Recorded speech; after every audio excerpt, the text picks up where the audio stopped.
Yeah, ladies and gentlemen, boys and girls, welcome into the finale of the 2024 MotoOption Supercross Championship live here on Start Your Systems TV. I am Kellen Brower. He is Andrew Wood.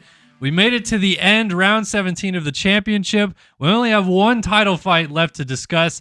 Everything else is wrapped up in 450s and 250 West. But hey, it's the finale. We got one more chance to see these boys on Supercross this year. Yeah, I'm excited. I mean, one last round, one more championship to wrap up before we get into outdoors, and we made it. 17 rounds. I might have missed like 4 or 5, but we made it, and you did it. You made it. Another series down is pretty cool. Yeah, I had someone actually, I think, tweet me this week or something, and there was a clip from 2015, the last round in 2015, which was Las Vegas, where I said something to the effect of like, yeah, the game's kind of dying right now. Like, we're not really sure how much longer it's going to go. Here we are at the end of 2024, and it's still going. So we keep going. Yeah, I mean, I didn't really think that we would still be doing it this long too. I mean, and there was times, where I had to like take a year off depending on how work went and stuff. But I mean, we're still here, we're still doing it, and I feel like Mathis or something when you're like, I'm not gonna be doing it back then. I don't know how long we're gonna do this, but as long as you guys keep coming to support and watch all the streams with us, I think we'll keep doing it as long as you guys will watch it. Yeah, absolutely. How many times are we going to say, like, it's the last year, and then just run it back again? And probably another 10 years. We'll be in 2030 still playing on OpenGL with JLV's shitty system that he has. Maybe we get some new games, too. We get to expand and do that. But, I mean, I love Sim, and it's got, like, a legacy now, I guess, kind of, we're talking about all-time wins, for Braden Carter and this 250 class, and people are still setting records, and how much longer can that keep going? I mean, it's cool to keep breaking records. It absolutely is cool to keep breaking records. We're going to talk about records to start the show here in just a minute, but before we do, let's jump in and take a look at qualifying here tonight at Salt Lake City, which Braden Carter has gone fastest in the 450 class. Really no surprise there. Carter's been ridiculous this year, and 51.8 just shows that they're about by 7/10 faster than Colby Eaglin. Yeah, Carter's ridiculous. What else is new? Castellaneta, Padani, Vial also in the mix there behind Eaglin. Quick note about Jacob Hubbard here, who has qualified P13, it looks like. DME earlier today said that they've had a tornado touch down close to them in Michigan, lost power, so wasn't sure if he's going to race tonight. So good to see him, but just actually wanted to give a shout out to not only the Michiganders, but also the people in like Oklahoma and Nebraska. There's been a lot of pretty heavy storms of late, and hopefully everyone's safe, and we've kept people, with the power and all that stuff like that. So tough break for all you guys. We're thinking about everybody that's had families affected by that and everything like that, but hopefully everybody's all right. And we're going to enjoy some racing tonight to kind of move past all that frustration and weird situations going on in the middle of the country. Let's talk about 250 West versus East. So West is already wrapped up. We know that. Seth Shirley has already clinched his title. Braden Tharp goes fastest in this class, though. 53-1 here tonight. They're going to have their own heat race like we saw at Nashville, so it's kind of a main event to start it off here tonight in their heat races. And only 18 guys, only 20 guys make it through. So Bolin, Nerona, Thorson, Cormac, just some guys that missed out. Zapay. Yeah, tough break for a few of those guys down there. But, I mean, that's a cool thing about this format with the Showdown, A-Wood, is that we fire these guys right off with, like, a main event, but it's very short. You only get those 6 minutes to try to make it into the actual main event. Yeah, I honestly, coming in, just wasn't thinking about it. Kind of forgot it was a shootout again. And I'm really excited because they're so good. Yeah, each coast, the best of the best through qualifying times, go into that heat. Start off super intense, got to get through that to get points. Like to me, it's way harder to make it than just a standard main event, because you got to be now top 9 on your coast or top 1, 2, 3, 4, depending on the other coast. So yeah, it's very nerve-wracking, especially for these people that might be in their own little title fights and stuff like that. Yeah, for sure, because there's title fights aplenty. It's not just the championships that we're looking at, which we'll talk about right here in 250 East. But like you said, there's guys all throughout the top 5, top 10 that still want to do well this season and maybe even go out with a win here in the Showdown. But 250 East is where the championship is still alive. And shocking, not shocking to see the top two title combatants 1-2, a 10th between them. Kind of cool to see Cade Matherly making his return. Maybe going to be racing outdoors. That would be cool. But yeah, Carr and Balzer, they're the story tonight. I think there's 4 points between them. We'll talk about that in a second, but they have showed up ready to go here tonight in Salt Lake City. Yeah, and I mean, coming into the night with the qualifying times that close between, you and your title competitor, that's exactly what you want to see. Whether your Balzer or Carr, even if you're behind, oh my God, I'm a second slower in qualifying, you're right there. You're not, or you're 1/10 off. You're not a second off, and you're ready to go. And you know that you have a chance for this. And I think both these guys are coming in looking to win. Oh, they're definitely coming in all right to battle it out and go for this title. So like we said, 450s wrapped up. Carter up 50 points on Eaglin. So really it's Eaglin, Leclerc, Hubbard. They're still trying to figure out their positions. Eaglin is locked into at least P3 in the championship. But whether or not he can hold Leclerc back or not, we'll keep an eye on that.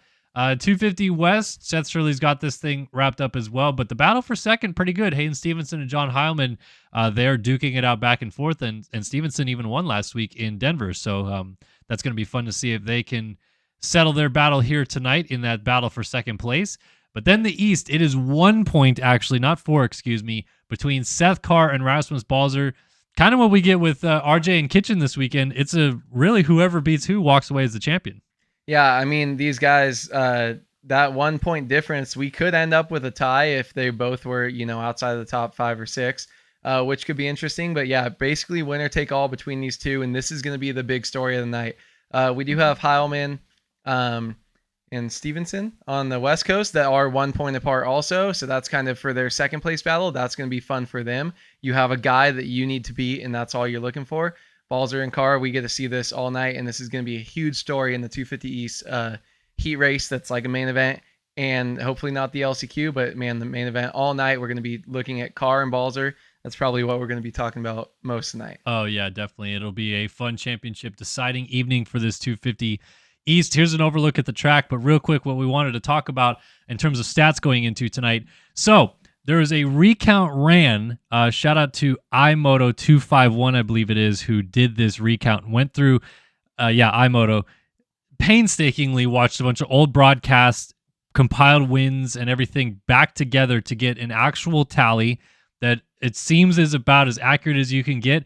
And Tyson Fresquez and Braden Carter both actually have 28 career wins in the 450 Supercross class. So there is a chance that Carter, with a win tonight, becomes the all-time winner in 450 Supercross. That'll be really interesting story to follow as well. Kind of was surprised to see that we didn't know this beforehand, but on Countback, it looks like Tyson does only have those 28 wins. I actually went through and looked through a lot of these wins as well because I was remembering them, and pretty cool to see that. And then in the 250 class, all-time 250 Supercross wins is actually 11. Rasmus Balzer, again on Countback, 11 career wins in the 250 Supercross class already. So Shirley can tie him tonight with his 11th career 250 Supercross win. But in that situation, they would tie, and they would both be the record holder because they are both forced out of the class next year, having won the championships twice. So couple interesting storylines to follow with the wins and how that's all going to shake down. But man, it'd be really cool, obviously, to see the record broken from Tyson tonight. But I think Shirley wants to match Balzer in the 250 class. Yeah, I think that would be fun with Shirley leaving the class. At least you tied what the record was at the point before you moved up to 450s. Or Balzer trying to extend it and just kind of keep that going. And I think we're probably going to see Balzer in 250s again next year. No, he'd be forced out because he's won. Whack. If you whack. Hate the point out rule. If he wins the championship tonight, he's definitely out. So we'll see if that happens or not. Because if you win the title 2 in a row, you're done. Yeah. All right. So maybe well, either one, then yeah. I mean, that's cool. We got Shirley going to tie, Balzer looking to extend, Carter looking to take over the 450 Supercross win total. We've got championship battles. We have so much to look forward to tonight, even with 2 championships wrapped up. I think this is a really special kind of finale that we have going on when we didn't really expect it with titles getting clinched 2 rounds early. So Yeah, right. By the way, Braden Carter just in chat says that they have him tied on the 450 all times wins list. This is the ever changing landscape of MX Simulator. He says 22 Foxborough was a round that he won, and it is on his list of rounds that he won, but he said it got taken away. I don't actually remember that. Do you have memory what happened in that situation? Did he get... I don't remember anything. Did he get banned or something? No, I don't remember. He must have gotten... I mean, if he got docked it... Then he got docked to P6 because of a start thing, says Hubbard. Oh, dirty Hubbard with the number 6 coming in. Went outside the bales. They docked you first to 5th. Oh, probably riders down. That's the dumbest thing ever, by the way.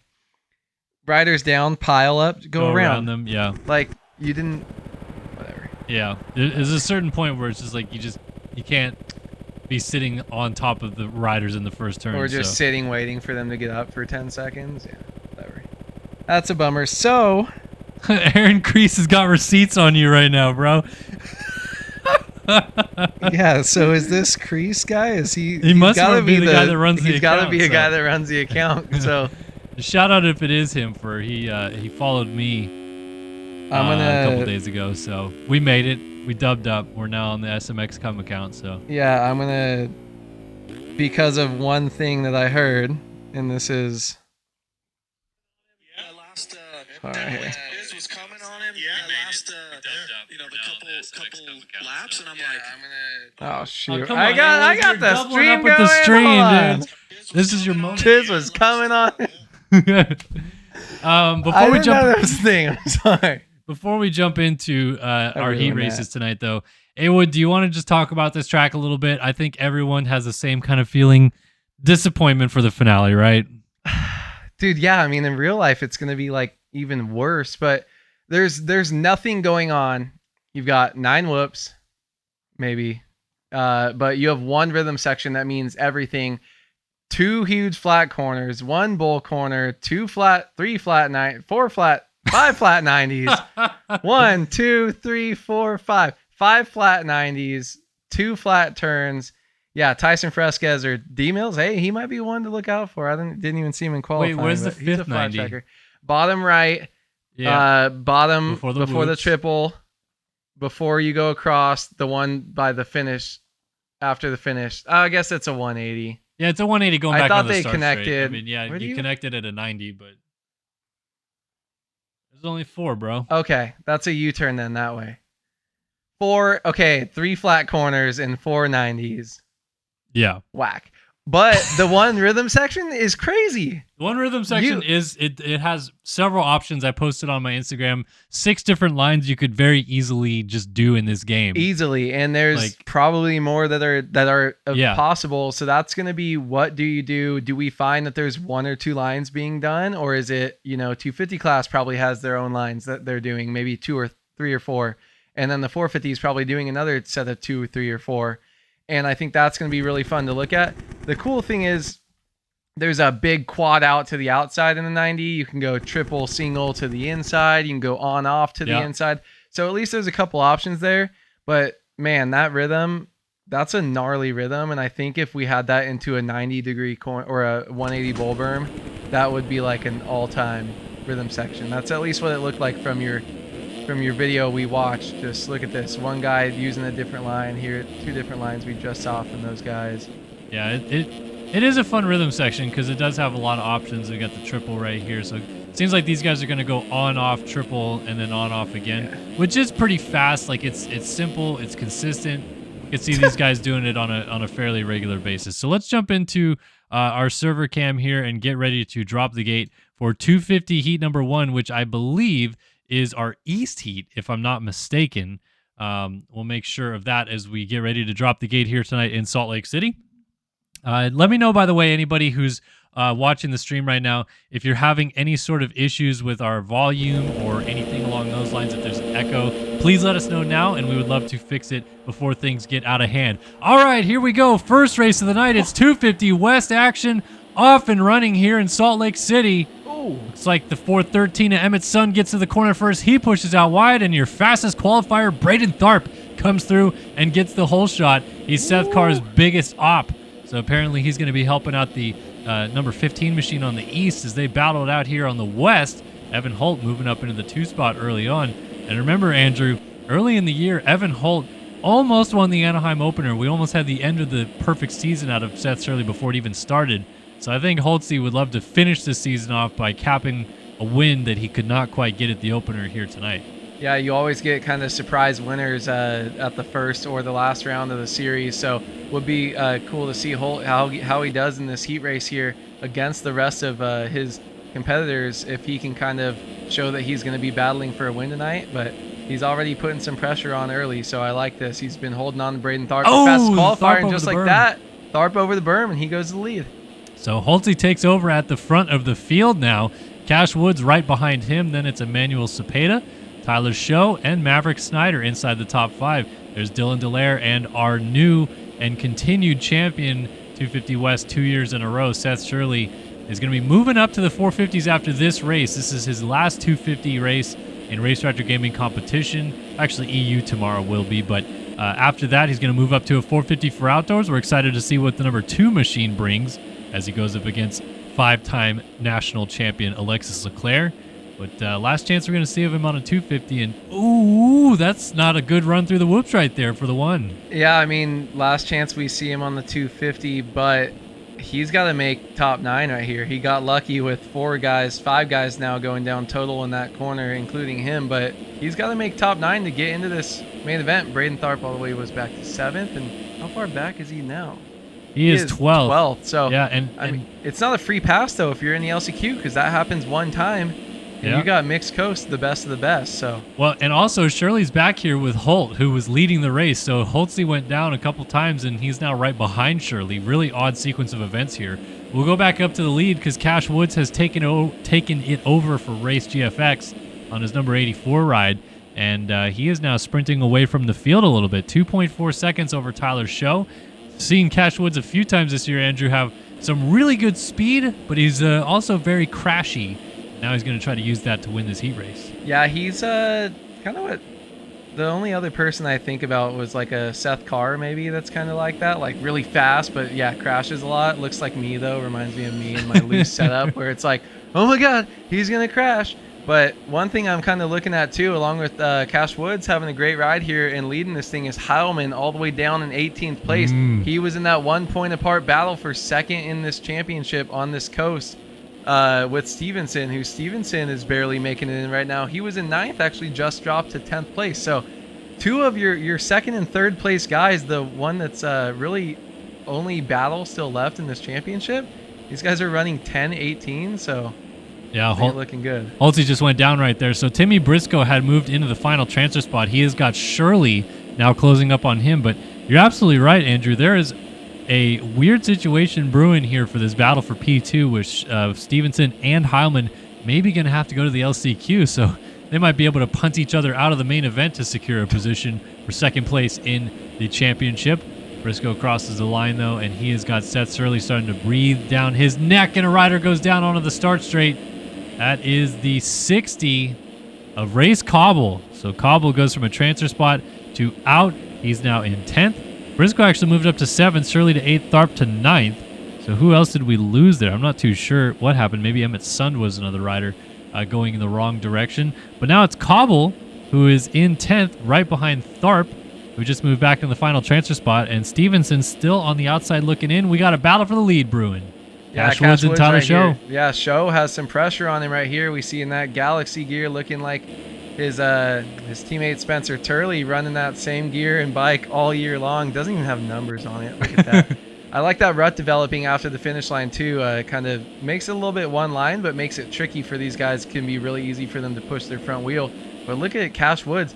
Looks like he's got that little bit more speed, but maybe a couple small bobbles can kind of tighten this battle up here a little bit. But we'll see what he does, what both these guys do in the long rhythm section. A huge bobble there going into it. That's going to be Show's advantage to take over the race lead as he gets the triple step on, step off to the outside. And Tyler Show now leads us around here in the 250 West heat number 1 in Salt Lake City. We are coming up on the final minute plus a lap of this race. This is only a 6 minute plus 1 lap race with the top 9 riders transferring to the main event. And now Show has to deal with pressure from Cash Woods, who's back on his horse again. And Woods is trying to show a nose to Tyler Show as they go up and over the finish line jump. Pretty close together still. I don't think Cash Woods wants to lose this heat race whatsoever. No, I mean, he looks like, oh, look at them both tossing whips. Show with the bigger one, though. Cash Woods looks like he's picked up the speed a little bit more, but this is where we see him get a little bit sendy. He has the speed, but can he keep it on 2 wheels? Fighting back right here, not much going on, but this is where it's all going to come down to. Look at these two, both a little bit different line coming in. Woods looks like he has the better one, gets into the back of Show, though, off the track. Can he re-enter? Does, but he is going to end up right back where he was, so he's going to have one more lap at least to get back around him, but right now Show is staying on top. Yeah, that was a weird sequence with one messing up the rhythm in Tyler Show and the other, Cash Woods, jumping off the track. So now Show is going to come down to take the white flag. A little bit more breathing room than he had, but can't rest on his laurels just yet. Cash Woods is still hanging right on his hip. White flag in the air. It's Show, Woods, Cepeda, Brune, Shirley now up to 5th.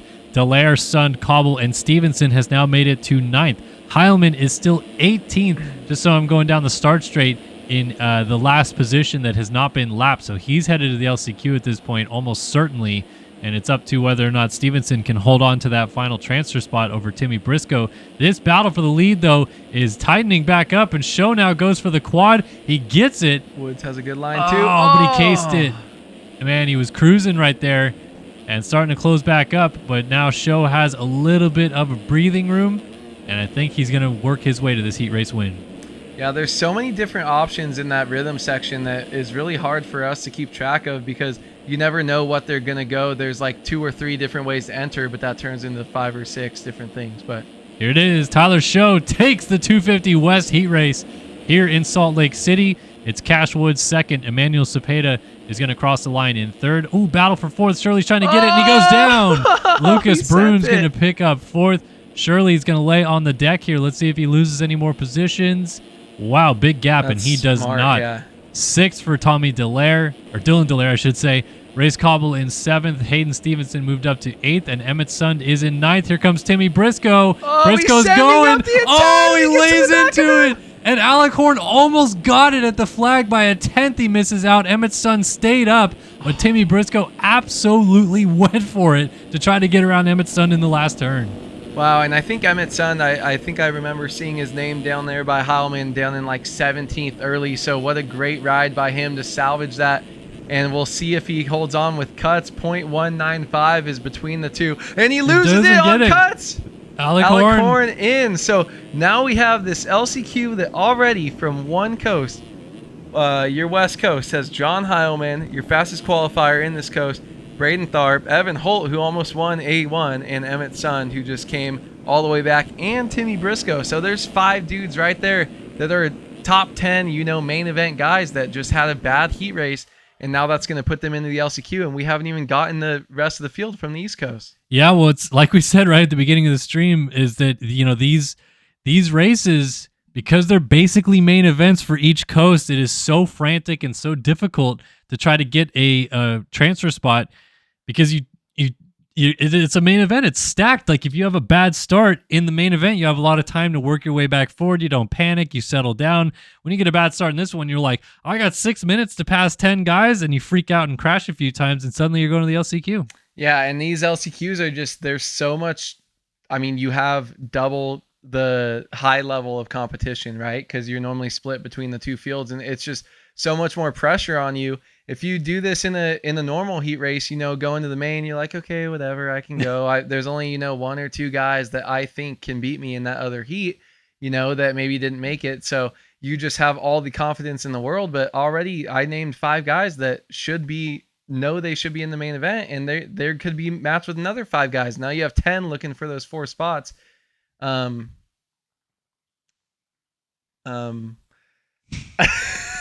I don't know what just happened right now. No, me neither. I wish you guys could have just seen the look on Kellen's face. There we go. I think we're good. We're back. The screens just went all black on us. We're like, what the heck? We're good. Need a new computer badly. You can have mine. I barely use it anymore. God. Oh man, that was fun. That was cool. But yeah, I mean, it's just you can't you can't mess it up. Like you can't. I don't know. I want to say like an F word to really, but you can't fuck it up. You gotta. There you go. Get it out. Get off the. I was go. thinking, we're not on YouTube anymore. Not the big one. It's like you come in though. You just need to. Just come into this race with a good start. Like get out there. If you go down early, you need to I think so many people though go down early and they try to push. We've seen Braden Carter do that. He goes down and he instantly is trying to push to get back up there, and we see him go down and over and over and over again.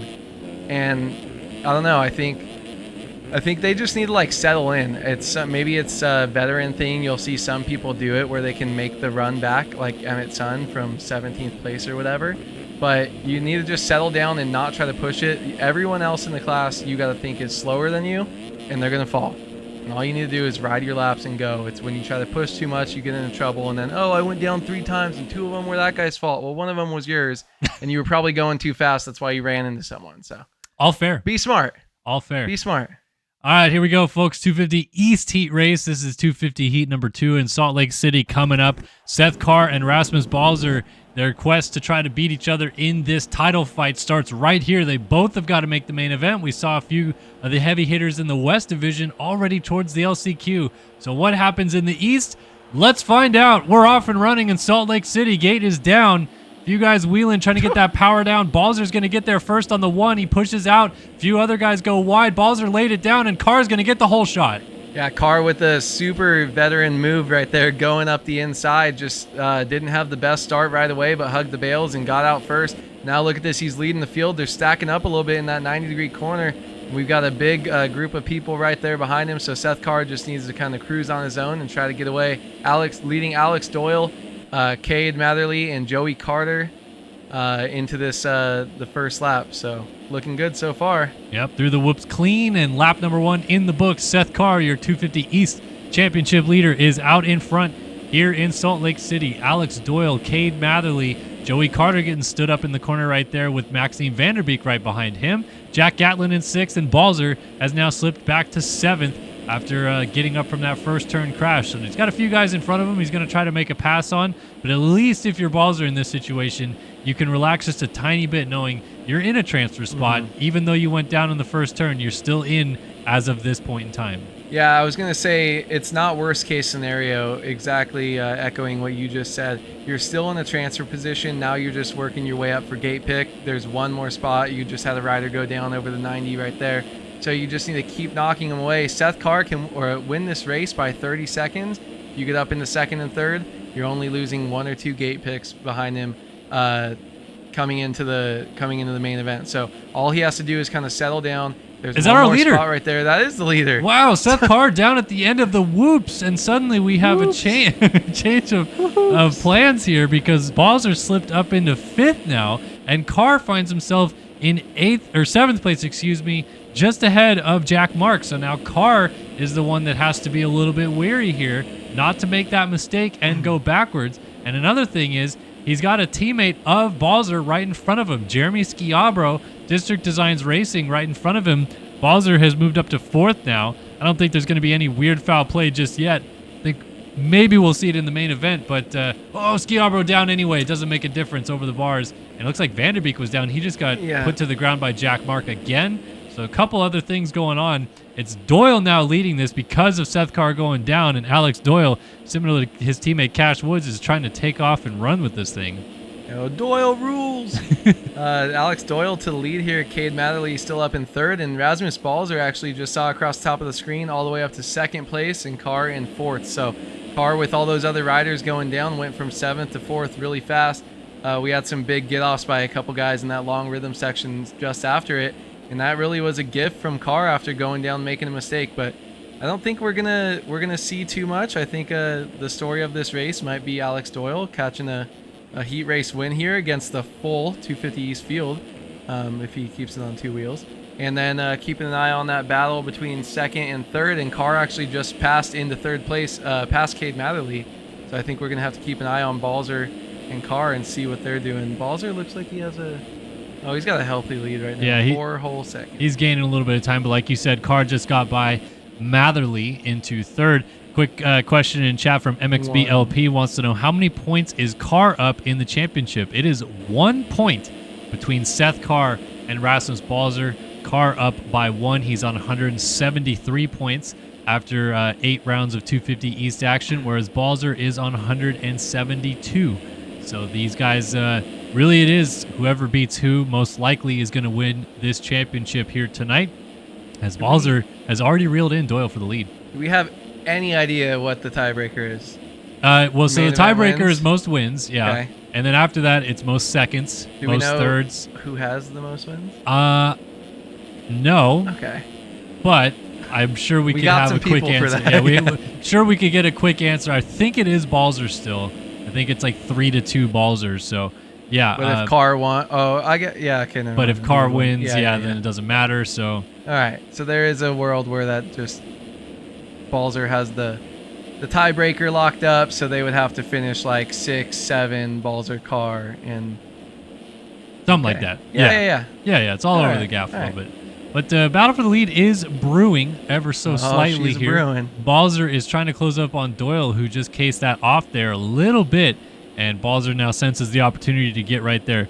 So Balzer has 3 and Carr only has 1. So there you go. Tiebreaker goes to Balzer no matter what. Dude, that was fast. Oh, and Doyle jumps off the track. Balzer down the inside takes the lead and then Go slides Doyle! out. Doyle is going to pick it up right there. Suddenly we got 3 riders basically nose to tail, because here comes Seth Carr just jumping off the tunnel in the background as Balzer takes over the race lead. We still got a minute on the clock. Yeah, Doyle did a sweet little nose wheelie across that table before he fell, which was super sick. So Doyle with the little inside line there might have some more whoop confidence and speed than Balzer did that time around. Actually coming up a little bit. He says, nah, dude, I want to get this win. I don't care if you guys are battling for a championship. I'm trying to go in there and get, add a stat to my name. I don't think Doyle's ever won a heat race before. His name, just I don't have that in my Rolodex, but and Carr is just a little bit further back right now. So I think this is really just seeing what pressure Doyle can put on Balzer, and if Balzer can withstand it. Yeah, and one thing I wonder as well, as Balzer rips the quad right there, that's a double quad on, off, yeah. That will double, triple really off. not that much faster, as Doyle did cut the tough blocks a little bit right there. But one thing I wonder is some of these guys, and not everybody, and I'm not saying this about Alex Doyle, but some of these guys really are not like community members, like they're not hanging out with people in Discords and stuff. They race and they have their little crew, but they're not like following everything that's going on. So you might even have the case, and it could be with Doyle here, they don't even realize there is a championship battle going on. They're just like, I want to do as best as I can at these races, and whoever's on the track doesn't matter to me. That's true. I mean, looking at like some names, I just see, I don't know who Justin Silvas is. But no, there was someone else, like this Antonio guy, like Liam Atkinson, Wilczek. Like I feel like I don't see them like broing down in Discord, like doing things like always in the chat, and maybe they are under a name, I don't know. But there's definitely people like that. As Balzer has to kind of keep an eye out for a lapper there. Good move over by that lapper. But there's people that are just like, they show up to race and then they don't play the game for a week, or they do with their 1 or 2 real life friends, and they just come out and they just race, and sometimes they pop off, and good to see it. Yep, Balzer's popping off with this 250 East heat race victory. Doyle second, Matherly and Carr going at it for third. Carr's just going to settle in and go through in P4. So they're both headed to the main as Carr almost does some sick underflip thing. Jack Mark is going to pick up P5, Hollenbeck 6th, Gatlin 7th, Wilczek 8th, and Cooper 9th. Big gap behind Cooper, so it looks like unless these guys go down in the last section here through the whoops, everybody is safe and through. Jeff Cooper crosses the line in 9th to go to the main event. Partolo heads to the LCQ with Will Now, Ryan Chowsey, Maxime Vanderbeek, Liam Atkinson, Justin Silvas, Joey Carter, Jeremy Schiabro, Antonio Velati, Emil Hull, and Cody Branson missing out in this one. They will be LCQ bound and joining the West Boys in just a few moments. But right now, Balzer is feeling good about it. Had to come from a so-so start, a little slide out in the first turn. Still wins the heat race, and I think that's a confidence builder as he gets ready to try to take this championship back. Yes, sir. 100%. I do want to shout out Jack Gatlin, who is right in the middle of our camera with the what do you call that gear? I was gonna bubblegum gear, just like super bright. Had a super pro move off the start. Got a bad jump. He was like 5th gate from the outside. Just held a 90. Just turned and just went straight to the inside. Came out in like 6th or 7th. Just a super veteran move that I saw, and I was like, whoever's in the bubblegum gear is a legend. And then he was up there in like 5th or 6th before he went down. He was ahead of Seth Carr when Carr dropped back to 7th. So just want to give him a little shout out. He ended up making it through, using some of those veteran skills. Jack Gatlin been around for a while, so just gotta shout it out when I see things that need to be, talked about. Gotta give everyone their props. Yeah, nicely done to Their flowers. Jack Gatland. Good job, his, Jack. 7, I think that's called the Vice gear that 7 has. I may or may not have that in my closet right there, if I think about it. Right next to your I'm gonna go super look. cool. Go look. Let's Go see if I look. actually have that gear set sitting there. I'll put it on. I'll wear it. Oh, give me the shirt. Or should I wear the new Who Pays You the Most? Just kidding. Oh, yeah. I want that. I'll put a sticker on that. Show the back of it if you want. I'll wear it backwards. Whoa! It's compression, bro. I've never seen one of these in real life. Or not my own. God dang, you guys gotta freaking put on a basketball jersey over your gear. We'll wait for Awood to get all dialed in here. We're getting dialed. He's wanting to put it on. I don't know if it's actually gonna fit you because the compression is tight and it's a medium jersey. You're telling me, I want to see you try though. should I take my regular shirt off? Or put Oh it yeah, over? for sure. Okay. It's tight. We won't show the nipples on screen. So Unless you pay, subscribe. and yeah, super flimsy also asked if I'm going to be there in Salt Lake City this weekend. Yeah, I am, and I will be working out of the press box, but like during the day, I go down to the pits a few times between qualifying sessions. I'll be there Friday as well, just in case like anybody's in on Friday. So I'm around. Like usually people find ways to find me. Awood is struggling. I feel like I look ripped. You didn't have to put the compression jersey on backwards, did you? Or did you put it on I the put right this way? one on regular. Okay. Awood's getting yoked over here. He's so excited to wear the I feel like I bubblegum don't gear. look ripped. I look extra skinny now. Well, you're gonna look like JT. You're gonna I'm all fit right dick in and with ribs. JT. All right, should we? Oh yeah. Are we gonna put you on the screen now? Yeah. Let's see. This is what Awood's been hat. doing over here, folks. He's putting on the bubblegum gear with the backwards jersey. I look like a twig, dude. Check me out. Oh man, that's great. Rapping the 7 stuff. That's yeah. my boy. Oh, I feel like I can't breathe. It's so tight. Look at us. That is great. That is Yeah. great. We'll put you in the That- intermission screen until we drop the That gate muscle, that arm doesn't have any muscles. Don't ask me why. My right one does though. here. So, by the way, shout out to 7MX for they sent me that gear. This stuff is Last year? clean, dude. They sent me that stuff last year. Yeah, and then they actually sent me another set this year with the Melon brand on it, the hat company. So I got a hat and fresh set of gear from them. Yeah, it was Dude, pretty this sweet. feels so good while riding though. Like you feel like an athlete. Like everything's all nice and tight, and it's probably not as cold. When it's cold, I only ride when it's cold. You're probably getting so hot in there right now. I'm so hot. Everyone's gonna wear it for So one hot moto right and then now. we're done. So, My shirt's coming off. The second we get the stream, I'm stripping back down. But all right. It's all right. It's just I think of riding in cold weather. Like I don't ride when it's summer. That's for like tryhards and people that think they're gonna go pro. But like I ride when it's really cold. So like going out, I'm like a flannel or jacket guy. Like you're barely wearing your gear, in the morning. So this stuff would be like ideal, dude. I like it. For sure. All right, here we go, folks. 450 heat number 1 in Salt Lake City. We got Alexis Leclerc, Spencer Turley, Luke Sullivan, Colby Eagland on the gate, all ready to do battle in 450 heat number 1. Top 9 go to the main event. Billy Soderblom on screen gets to the corner first, but goes a little bit deep, and Alexis Leclerc, no surprise to see the 7, ripping the whole shot here. Spencer Turley too. He's been killing it with the starts lately, dude. Look Might at be that. jumping He's to the right- inside for the lead. Oh, thought about it. Soderblom's still right there. Leclerc, I'll tell you what, He is starting to hit at the right time. The 5-time and reigning national motocross champion in this game wins Denver last week, rips a great start in this heat race. I think Leclerc is getting a little bit more fired up for nationals starting in a couple weeks' time because he knows he gets to run that number 1 plate again. I do honestly think that that's got to be some of it, right? And you start peaking at the right time. You talk about that in every sport, basically. It's all about when you can, start kind of doing what you need to do. And if he's kind of, after the first couple rounds of Supercross, maybe he's sitting there and he's like, okay, let me just kind of settle in, take what I can get.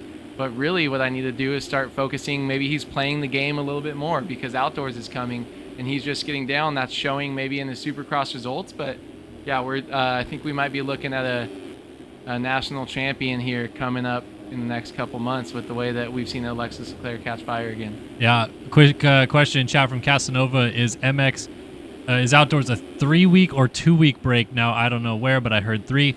No, so there is really only 1 week off because, for example, this round is happening Salt Lake City on the 8th of May. The first round, the Fox Raceway National and MX Simulator, is going to be happening on the 22nd. No, 22nd of May. 14 days. 14 days from now is when National starts. So it's 2 weeks, but it's only one Saturday off. Yep. So that's what you. It's a quick turnaround, and it is in works. real life as well. The final round this weekend is on the 11th. The first round of Nationals is the 25th.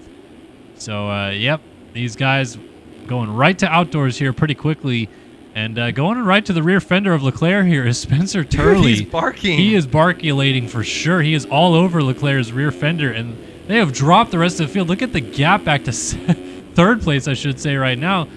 Turley wants a piece of the lead. Yeah, 53.8 by Turley. I want to see what type of times they're both running. A 53.8 by Leclerc. So Turley was faster by like 4, 5, 6 tenths the lap before, and now only 1 tenth slower. Turley is on him, and there's no one even close. Oh my God, Leclerc just threw the biggest whip I think I've ever seen him throw. And it's one of those where I'm 99% sure it was an accident. He scrubbed so hard, he was front nose down. Oh, if someone has the demo, that was sadly the worst view we could have had on it. But He was upside down and backwards. Look at Turley, dude, and he's going to jump right behind Leclerc. He's all over him for the race lead. He's hitting his marks too, like downsiding that inside. Look at him showing the pressure, showing the nose. Leclerc's still even thinking like, what the heck is going on right now? Who is this guy? We're ripping out front, and I've got Turley. Just see this Kawasaki green fender. He lays it down, coming into that whoop section over that single jump right there. So now a little bit of a gap established for Leclerc. Back to the third place, Matt Cromie, the Chrome Dog, holding on to third as he has got a few seconds back to Ash Deering. Adam Holm is now up into fifth ahead of Brandon Larson.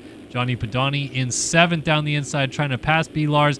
Oh, gives him the gritty a little bit. Spicy dualies. B. Lars death clipped the rear tire. Yeah, he got clipped. Down he goes. All right, let's see what happens from here. I think Jeremy Seabolt moves in the final transfer spot. Yes, he does. So Seabolt now up ahead of McIntosh and Trent Adams in the final transfer spot. And we'll see if the 2020 champ is able to sneak away from this battle a little bit. Seabolt, weird season for him. Started it, almost won the opener, and was in the title fight up until round 4 or 5. And then he missed a handful of races in the middle of the season and went from like 3rd in the championship all the way back to 10th. Then he's been racing the last few. So kind of weird how this panned out for the 10 machine this year, but we always know he is up for a challenge. And right now trying to hold on to the transfer spot. Rogan McIntosh wants to get by him. And these guys are also catching Devin Davis and Joseph Pilsner. So here we go. Seabolt is bouncing through the whoops and maybe in trouble of losing a transfer side by side with McIntosh. Dualies over the finish line jump. Outside cut across. McIntosh going to go to the inside here. Does he get it? No, Seabolt just shuts the door. Yeah, literally cut across right there. No, Seabolt, it's kind of weird in this game because sometimes you see someone hot start, maybe start fading back, but then they miss time. And it's really like we just don't know people's like life schedules, you know? And it's really tricky to see because it's like, no, he could have been locked in the whole time, had a couple bad races, and then just missed time, do the work or something. But look at this. We're seeing Seabolt try to go around the outside of Devin Davis. Yeah, D. Davis right in front of him. Devin Davis holding him off, but Devin Davis is now at the front of this nice little 4-pack here. that's right around the transfer position. Seabold So gets Seabold's him. going to go back, and Devin is now back into 9th place, so he is on the bubble. And there's still a bunch of dudes right there trying to jockey for this position. Yeah, it is still McIntosh and now Luke Sullivan getting into the mix on the 11. And we know Sully not only is a guy that factors to get into main events, but believes he could probably win this finale here tonight and go out with a big win in the 450 class. Davis is still hanging tight with Seabold, not wanting to let these guys get up right behind him with McIntosh and Sullivan. Davis going to go even inside right here. He's going to tee into the side of Pilsner as over the berm goes Seabold. I think Seabold gets back on the track still just in transfer now ahead of the 11 of Sullivan, but that was a really odd sequence of events right there between a couple of those guys. Davis getting into the side of Pilsner for what seemed like almost no reason, but then you saw some guys going over the berm, and now Davis lays it down. And off the bike, too. So he's now way off the back of this pack, and he's in 12th place. So, yeah, it's really this super tight battle right here. This is a great little battle we have with Leclerc checking out.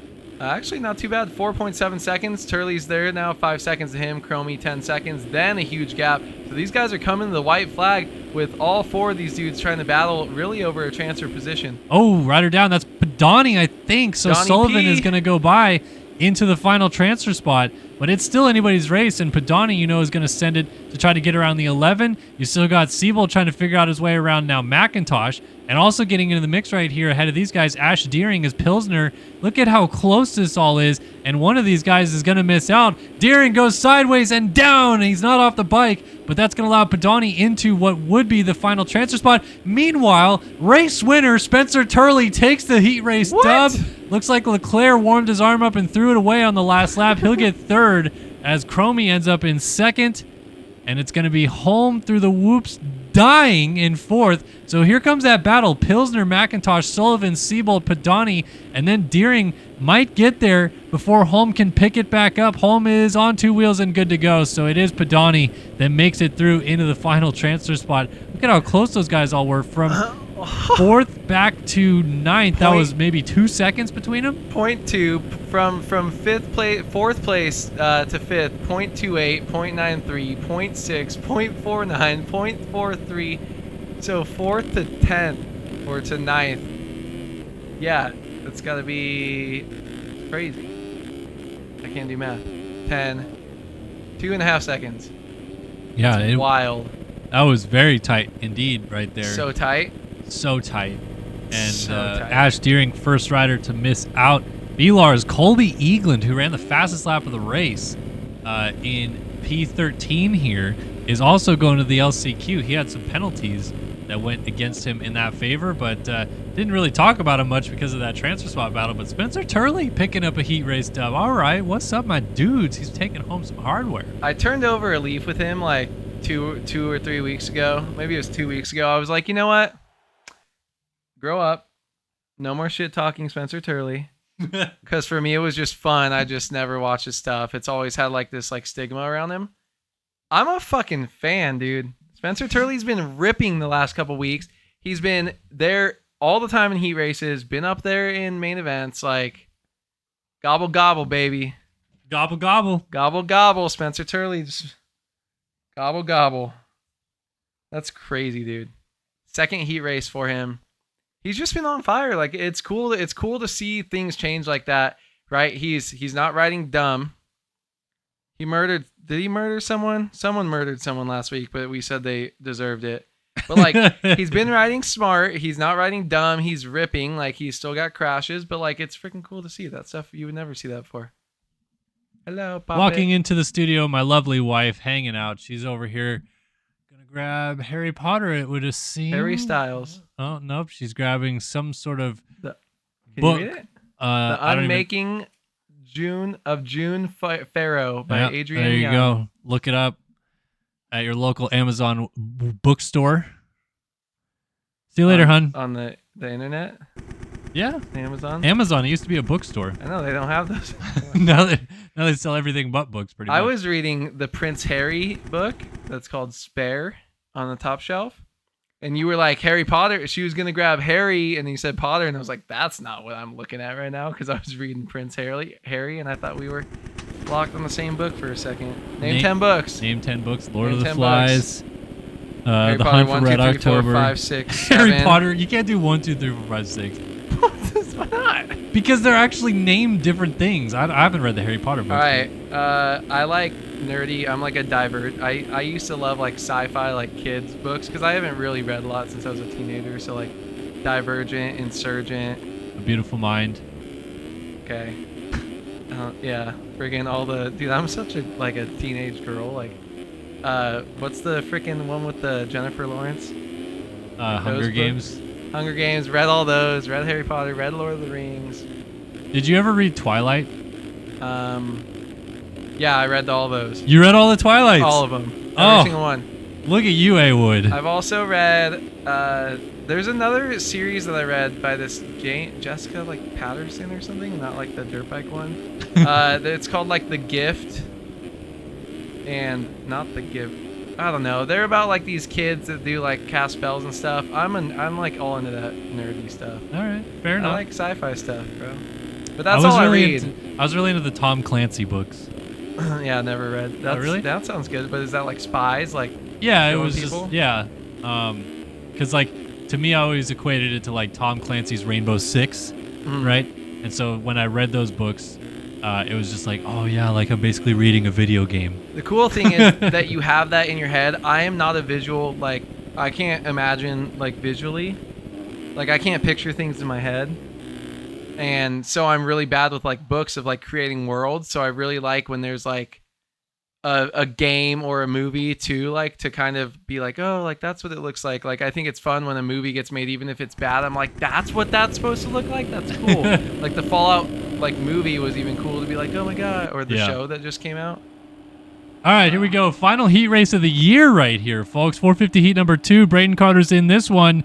And we are off and running in Salt Lake City. Carter got a huge jump trying to mimic his hero and savior, Jacob Hubbard, by ripping a hole shot in the heat race. And he's got it. Even beat him. Hubbard's going to come across the line in second out of turn number 1. I know you weren't really watching, A. Wood, but... I saw a Hubbard hole shot. Well, Carter basically just did a Chase Sexton in San Francisco. I mean, he timed the gate almost perfectly and rips a hole shot here in the heat race. Oh, yeah, I definitely missed that because I thought Hubbard hole shot it. That's crazy. Hubbard actually said in chat earlier in our Twitch chat that he wanted to go for next season. He's going for the all-time hole shot record, so we'll see how that goes. I don't think he's going for wins, but damn, these guys are tossing it right now, and this is going to be a freaking battle right here. Is that Castellaneta? We got a Philski and snowboard just... Philski, dude! Oh! Carter just landed off the track. We got a change for the lead coming up. BAC down the outside trying to take the lead. Carter cuts him off at the pass. Hubbard might get both of them into turn 1. Oh my gosh, that was a sick sequence. Who's going to come out with the lead? Carter makes a big mistake, and he goes down. Into the lead goes Jacob Hubbard.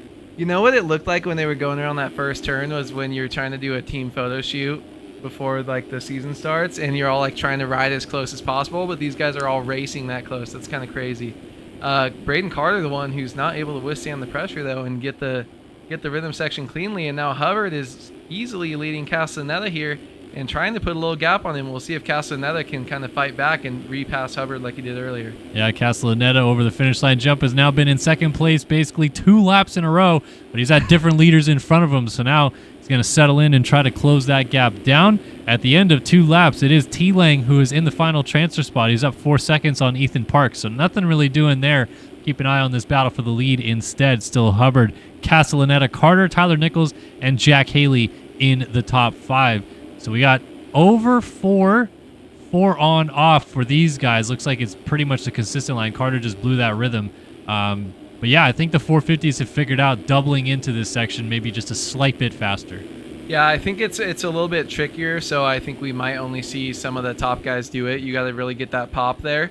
I think that might have been what made Braden Carter kind of go down, or he tried to switch up the line, but you're kind of hopping from a small hump over that first like 3-footer into that rhythm section, and it really allows itself. Oh my gosh, he slid out way more than I thought it was going to. I thought that was going to be just a little bit, and look at this, Braden Castellaneta out the outside. Dude, we missed the most perfect dualies though, like where? A couple laps ago when they hit the triple. Oh yeah, I said it, but they were like the exact same angle in the air. That was beautiful. The AC for the lead, not going to get there yet, but he might try to now.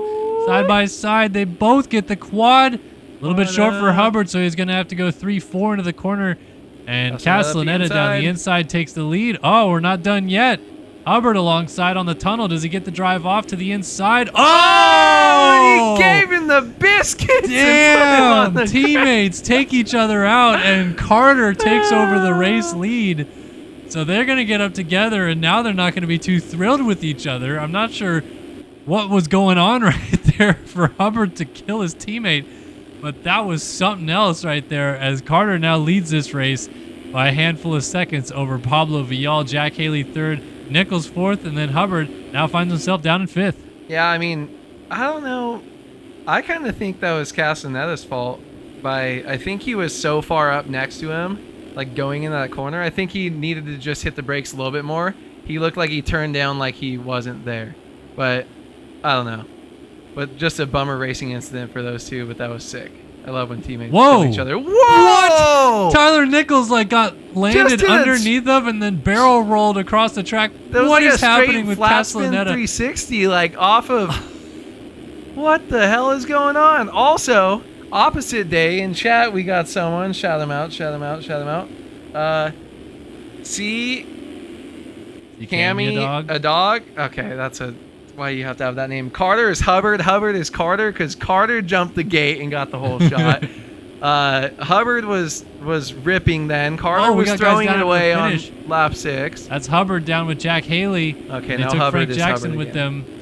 Yeah, Hubbard's struggling a little bit here. It's Vial still leading though. Pablo Vial by 3.9 seconds. Braden Carter just laid in his best lap at a 54.1. Hubbard's 52.7 is still the best lap of the race. That is, he's cooking, man. Hold up, you gotta let him cook. Here comes BAC battling for second now on Carter for the position, and he's gonna get up alongside of his championship-winning teammate, little Dooley Scrubs. Yeah, that was insane scrub by Carter. Look at that though, Castaneda cutting back down. That's what he wanted to do earlier. Deja vu a little bit in that sweeper, and I think Castellaneta thought better of it. And now Carter hopping the whoops awkwardly. Castellaneta's getting him a little bit cleaner. Squares the corner off over the finish line jump. Oh, Carter gets turned, tossing, and BAC left us hanging as now he's going to funnel in behind into this little single jump right here. 5-second lead now for Vial. These guys are scrubbing the Jesus out of that, and this time it bites Castellaneta a little bit as he shorts the triple. And here comes T-Lang bringing Tyler Nichols with him now from 4th and 5th. Yeah, Tyler Nichols, fresh off his freestyle competition, now trying to battle for a podium right here in this heat race. He's just got one more person to move past. Look at that different line right here. Let's see how this works at the end of it. T-Lang stacks the big rhythm he was going for, allows Nichols to get up the inside, and actually just takes it, goes outside, but T-Lang cuts down. Holy cow, what a move that T-Lang was able to cut down that low in that 90 after getting past and pass him back by just shooting out that much faster. Yeah, I can't believe a few of the moves we've already seen in this heat race where riders were basically crossing across from each other, and we have not seen crashes from it just yet. Pretty gnarly sequence of events there. 1 lap to go. Vial's got 5 seconds in hand still on Carter. Castellaneta, then T-Lang and Nichols still battling it out for 4th right here. So we got Jack Haley in 6th. 7th is Frank Jackson. 8th is Joey Rico, and Hubbard is now hanging on to the final transfer spot. Chase Blakely and Logan Leitzel would love to make it in. And we'll see if anything changes here on this final lap. We got a rider down. T-Lang. That is... no, number 5. T-Lang. Yeah, where is he? Was he in the other rhythm lane? Holy... Yeah, here he is. Okay, so he got up in front of these guys. And it's now a Rico in the final must have been spot. From the little step on, step off? Yeah, you're right. Must have been. So up front, Pablo Vial takes the win. Chase Blakely jumps off the track and hits Hubbard, stacks a couple of them up. And so now Hubbard picks it up. He's still in 8th, 9th. Now 9th because Leitzel went by. So Blakely's now trying to close the gap back down one more time. Hubbard's trying to hang on for one more straightaway as Leitzel is hopping the whoops in front of him. And Hubbard's just like, please let me live. I just want to go to the main. And he does. And landed. Holy shit, was that Pierce Brown off the triple again? Or off the finish line? He tried to kill another person. Jeez, these guys are all over the place. It's Blakely who's going to miss out. Blew his load too quick. You hate to see it. Caleb Hall. Love to see it. Joey Rico. Alex Ekman, Ethan Parks, Noah Bindis, Caden Speck, and Bodie Parker, along with Blake O'Brien and Nick Thomas-Sunis. Heading to the LCQ. Looks like it stayed the same in the top 9 transfer spots. Your winner, Pablo Vial, leads them into the main event here in the 450 class. Final heat race of the year, done and dusted, and certainly delivered a little bit of goods there. Yeah, Pablo Vial, I feel bad for him. Look at him just quadding over, hitting that quad single to the inside. I wonder if he was hitting that in the race. It looked like he did that pretty easily. I like the way his setup looks too. Not just his gear, but how clean or how kind of loose his setup is. And he's kind of tossing it. But Vial, we mentioned his name one time for like a millisecond. So here he's going to quad over again for us. I don't know if it's only when the rut gets developed, but he's hitting that easily. Quad single to the inside. That thing looks fast. Yeah, I was kind of scoping that out earlier when I was playing the track, and I thought that might be a main line for the 450s. No, I didn't think I could get it consistently, but no, yeah, like it was one of those things where if you can get it and you're able to get to the inside, it might be a time saver. And not sure if y'all was doing it consistently in the heat race or not, but pretty cool as Mike Jackson does a little flip. You know what it looks like when guys do that, where they like cross over midair with like a flip or something like that? It reminds me of all those, what was it, Andy McDonald and Tony Hawk doing vert competitions. Oh, duos. yeah. And they go up, be like, oh, I'm going to go do a McTwist, and you do like a stall, and you're going over. Yeah. Exactly. I see the resemblance. We should have a MX Simulator competition doubles like that, where you do sick tricks over each other. And then I'm out. I can barely control my own rider. I thought you were going to be like, we should play a friggin' game of bike. Well, no, I was thinking you wanted to play like Tony Hawk and like me and you like do some tricks with each other. I'm like, I'm more in on that. I can control a Tony Hawk pro skater more than I can control my bike. Maybe if we turn on arcade mode, I'll just roll. What if we just first round of nationals? I'm actually pretty good at doing freestyle. First round of nationals. Like we come into the broadcast. Nationals is about to start. Great new season. Psych, full playthrough of Tony Hawk Pro Skater. Wednesday night, be like, no, dude, guys, I promise it's gonna be just after this. I promise. We're playing Tony Hawk Underground. I just have to sketch on this guy's green car for a little bit so that I can launch across the bridge. Oh man, the Tony Hawk series was elite, man. Honestly, it bums me out because like I always compare MTX Moto Tracks to like that was the Tony Hawk Pro Skater of motocross. Well, Tony Hawk has so many games. Couldn't we just have had like 2 or 3 more MTX Moto Tracks just to make us so that the nostalgia lasted a little bit longer? Yeah, they also like, it's even like the Dave Mira BMX game. It's funny, MTX Moto Tracks I never actually played. What? But dude, you missed out. I'm gonna buy it. You know what I did play 1,000,000 times? It was the demo, and you could do like a 2-lap race. On MTX? On one Supercross track on MTX. It was on like a BMX or some other game. And swear to God, I played that for so long and like was just be like, I'm going to be the fastest person to ever do a lap on this one specific track that you could do 1 or 2 laps on. And I ripped. And I think you could only play with like Kevin Windham or something. Yeah. Sick.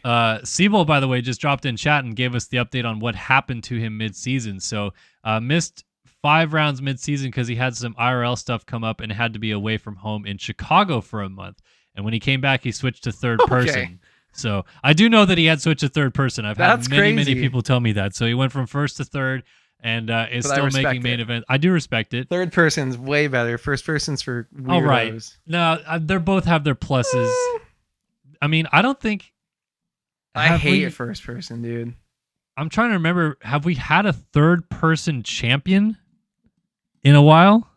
Maybe not a while, but doesn't mean it's not just as good. It just means that you guys are freaks, and freaks are the ones that play the game enough to be champions.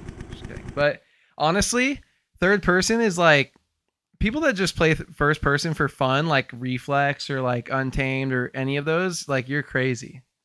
You're crazy. Like who just does that? Loads up MX vs ATV Unleashed and you ride first person around while you're doing flip, like a quadruple flip over a biplane. Like no, dude, I don't know. You only play, the only thing I've ever played first person was MX bikes because third person is so atrocious to look at that I literally was like, I would rather, if I'm going to be forced to play this game with my friends, I'm going to not look at how bad the physics look from back here. But then the ride's great in first person. Fair. All right. It gives me a headache. We have a 250 East-West Showdown last chance qualifier coming up right now. We only got 4 guys going to the main event. A couple of them really need to go to the main event. And we're going to see what the heck happens right here in this 5-minute plus 1 lap race. The final 250 LCQ of the year. These ones always deliver, and the Showdown ones deliver, I think, even that little bit more. So here we go. 30 car to sideways. One more 250 LCQ. The revs are up. The gate is down. Here we go. Several riders hit the gate. We had 6 or 7 guys hit the gate. Emmett's son tucks in right behind into turn 1 and comes out with the whole shot. We had someone going sideways across the track. It's going to be Sun with the early lead over Tucker Zimmerman. He's off the track trying to rejoin safely. Yikes, that was close. Maverick Snyder, John Heilman, a good start. 3 wide with Timmy Briscoe and Joey Carter over the tunnel jump. Ooh, that was tight right there as well. And Carter cutting back across. They don't even know what they're doing back here. Briscoe up into the bales. He gets stuck. Some people get murdered behind Heilman right here, but this actually gives Heilman a little bit of breathing room. So Emmett's son, followed by Zimmerman, Snyder, and Heilman, and then a huge gap back to Chelsea, Holtze, Spies, Carter, Briscoe. Yeah, our fastest qualifier too, Braden Tharp, at least in the 250 West division, way down in 17th place. I think he punted someone on the start. Unless he got like hit, he looked like that's him right there, right? Who's that? They all wear the same gear. All the blue guys, the red bikes, I think they're district guys. Yeah, was one of them, but I don't think it was Tharp's not on Holt district. And Spies. So. Okay. One of the guys, he looks like that gear, looked like he killed someone. Oh, Heilman. I thought it was Tharp. Heilman just laid it down, and he goes from a transfer spot back to 6th, and he's got to get around Holtze and Chowsey now to get up into position again. So resetting it right now, it is Emmett Sund leading from Tucker Zimmerman, Maverick Snyder, and Ryan Chowsey. Evan Holt and John Heilman knocking on the door back there. So this is going to be the end of his championship bid for 2nd place in the standings. If Heilman can't make the main event right here, he is battling with Hayden Stevenson, who's already made it through. I think there was, 1 point between them, or 2 points or something like that, in a battle for 2nd in 250 West. So doesn't sound like that much matters, but sometimes guys really want that P2 in the championship. Yeah, and I mean, knowing that you're the next best when the person in front of you is not going to be in the championship anymore, that just gives you that confidence. You can basically go into the next year of the championship saying, I won that title. If I'm racing the exact same guys, I would have won that title. We got rid of that one freak show that was in here. It's like when Jet Lawrence moved out of the 250 class, everyone else is like, oh my God, I have a chance to win now because this guy that's just going to dominate is gone. So I think it's a huge confidence booster and a fun little thing for these guys. Maybe get a better number, do certain things. Oh, Chelsea, I think that was. Chelsea wadded up, dropped the front, and goes down big in the whoops and loses a lot of positions. Yeah. Just go over the finish, bro. Tough break right there as he's going to pick it up several spots down. Still Emmett Sun leading onto the start straight here on lap number 4. We've only got 2 minutes left around this circuit plus a lap to decide these LCQ transfer spots. Evan Holt is in 3rd. So then we have the Heilman, Snyder, Partolo now group battling it out back here. And Partolo looks like he wants a piece of this 5 position, jumping up right behind the 153 of Snyder. And 2 guys now side by side over the tunnel jump. Looks like Heilman just got around Tucker Zimmerman. So Zimmerman falls back to 4th. He's 2 spots up ahead of Partolo here. Look at how close it is. This LCQ is frantic at the midpoint. Yeah, Zimmerman and Snyder were running 2-3 behind Emmett Sun. Emmett Sun had stayed up there. And Heilman down. Up, Partolo runs into who just died right there. That was Will Now. Zimmerman stood it up. Timmy Briscoe goes by and into 5th place now. So it's Holt, Sun, Snyder, Zimmerman, and Vanderkoy. No, Briscoe still. Then Vanderkoy, Chowsey, Heilman. Now Partolo, Vanderbeek, and Schiabro. Man, there's some big names that are missing out right now. This entire group from Briscoe on back is out of a transfer spot as it runs. And Heilman just almost stood it up in the corner back there. I think he got passed once or twice as well because he stood it up into the bale on the inside and had to get back going from a dead stop. Zimmerman, man, after that bad luck, him and Snyder are back in with Sun. Holty move up moved up all the way in the first, and these 3 that were already transferring before are now. It's only been 4 minutes and 20 seconds, plays it, through the race so far. But it's like these 2 all kind of fell out and then got back into a transfer spot. So good for these guys. Nobody on the track right now is holding a controller harder than Tucker Zimmerman right now. 4th place, East-West Showdown. You're in a position to make it, but you got to hold steady against the pressure coming from behind you. You got Timmy Briscoe, Evan Vanderkoy, Chelsea, Partolo, now Schiabro, Vanderbeek, Spies. Heilman has fallen way back here with Tharp, so it looks like this is going to be the end of his bid for P2 in the championship. But can they run down Tucker Zimmerman here with a few laps left to go? Clean over there, triples, and then triples on and off again. Here comes my daughter. She would like to say some stuff. What do you got for us? Best time of the night. It's the back out of my trash can. Oh, so I need to take your trash out? Oh, okay, my apologies. I'll get it done. Don't worry. Thanks, Holly. Always great having you stop by. Let me know what I'm missing out on in the house. As we've got one more lap to go in this LCQ. And battle for second kind of brewing there between Sund and Maverick Snyder. It's toxic. Hey, Dad, take the trash out. Pretty much. Oh, Snyder just over the bars out of 3rd. Random crash from a transfer spot, and going through is Briscoe. It is on now. Look at this group of riders that is on Timmy Briscoe's heels for this final transfer spot. So now Zimmerman can kind of take a deep breath for a second because he's back in a position where he doesn't have to worry about the gap closing down behind. But if he makes a mistake, then he's going to fall back into the clutches of this. Vanderkoy wants in. Chelsea wants there. It is going to be nip and tuck on this final lap of the race. Evan Holt. Oh, and someone's laid it over a little bit, and look, everyone else got slowed up behind him, so I think they all lost time in that group of 3. I think Briscoe's going to have it. Zimmerman through clean. Briscoe on top of the whoops, skipping him a little bit, but makes it through. Timmy Briscoe's going to the showdown in Salt Lake City. Snyder, Vanderkoy, Partolo, Chelsea, Vanderbeek, Spieth, Tharp, now Atkinson, Houle, Velati, Schiabro, Silvas, Heilman, Perkins, Carter, Reyes, all heading home early tonight. Their season are now over, and it looks like it is Evan Holt who will be confirmed as our winner 4 seconds up in this one. First LCQ win. Yep, Sund, Zimmerman, and Briscoe. Win's a win. Making it through. R.I.P. John Heilman. Hard fought all year, but congratulations, Hayden Stevenson. It does make the 250 showdown just a little bit easier for us to call because we have one championship battle really to pay attention to at this point, and it's the championship battle in the East, which we're going to find out here in about 20 minutes' time what happens in that one. Still have a 450 LCQ to get through, but stick around, folks. 250 East-West showdown coming up. 1 point in it between Seth Carr and Rasmus Balzer in the 250 East standings. A-Wood stretching the back out. I think I hurt my back when I was putting on the compression gear or taking it off. Oh, man. I'm crippled, dude. Got the back of a really old person. Matching. Did they give this to you? No, that's just my wife's hand. Did I have a couple of these? I had pink ones or the felt ones?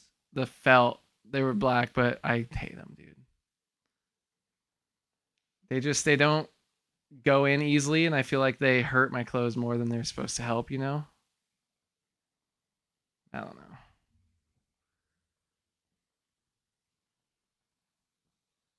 This gear's sick, though.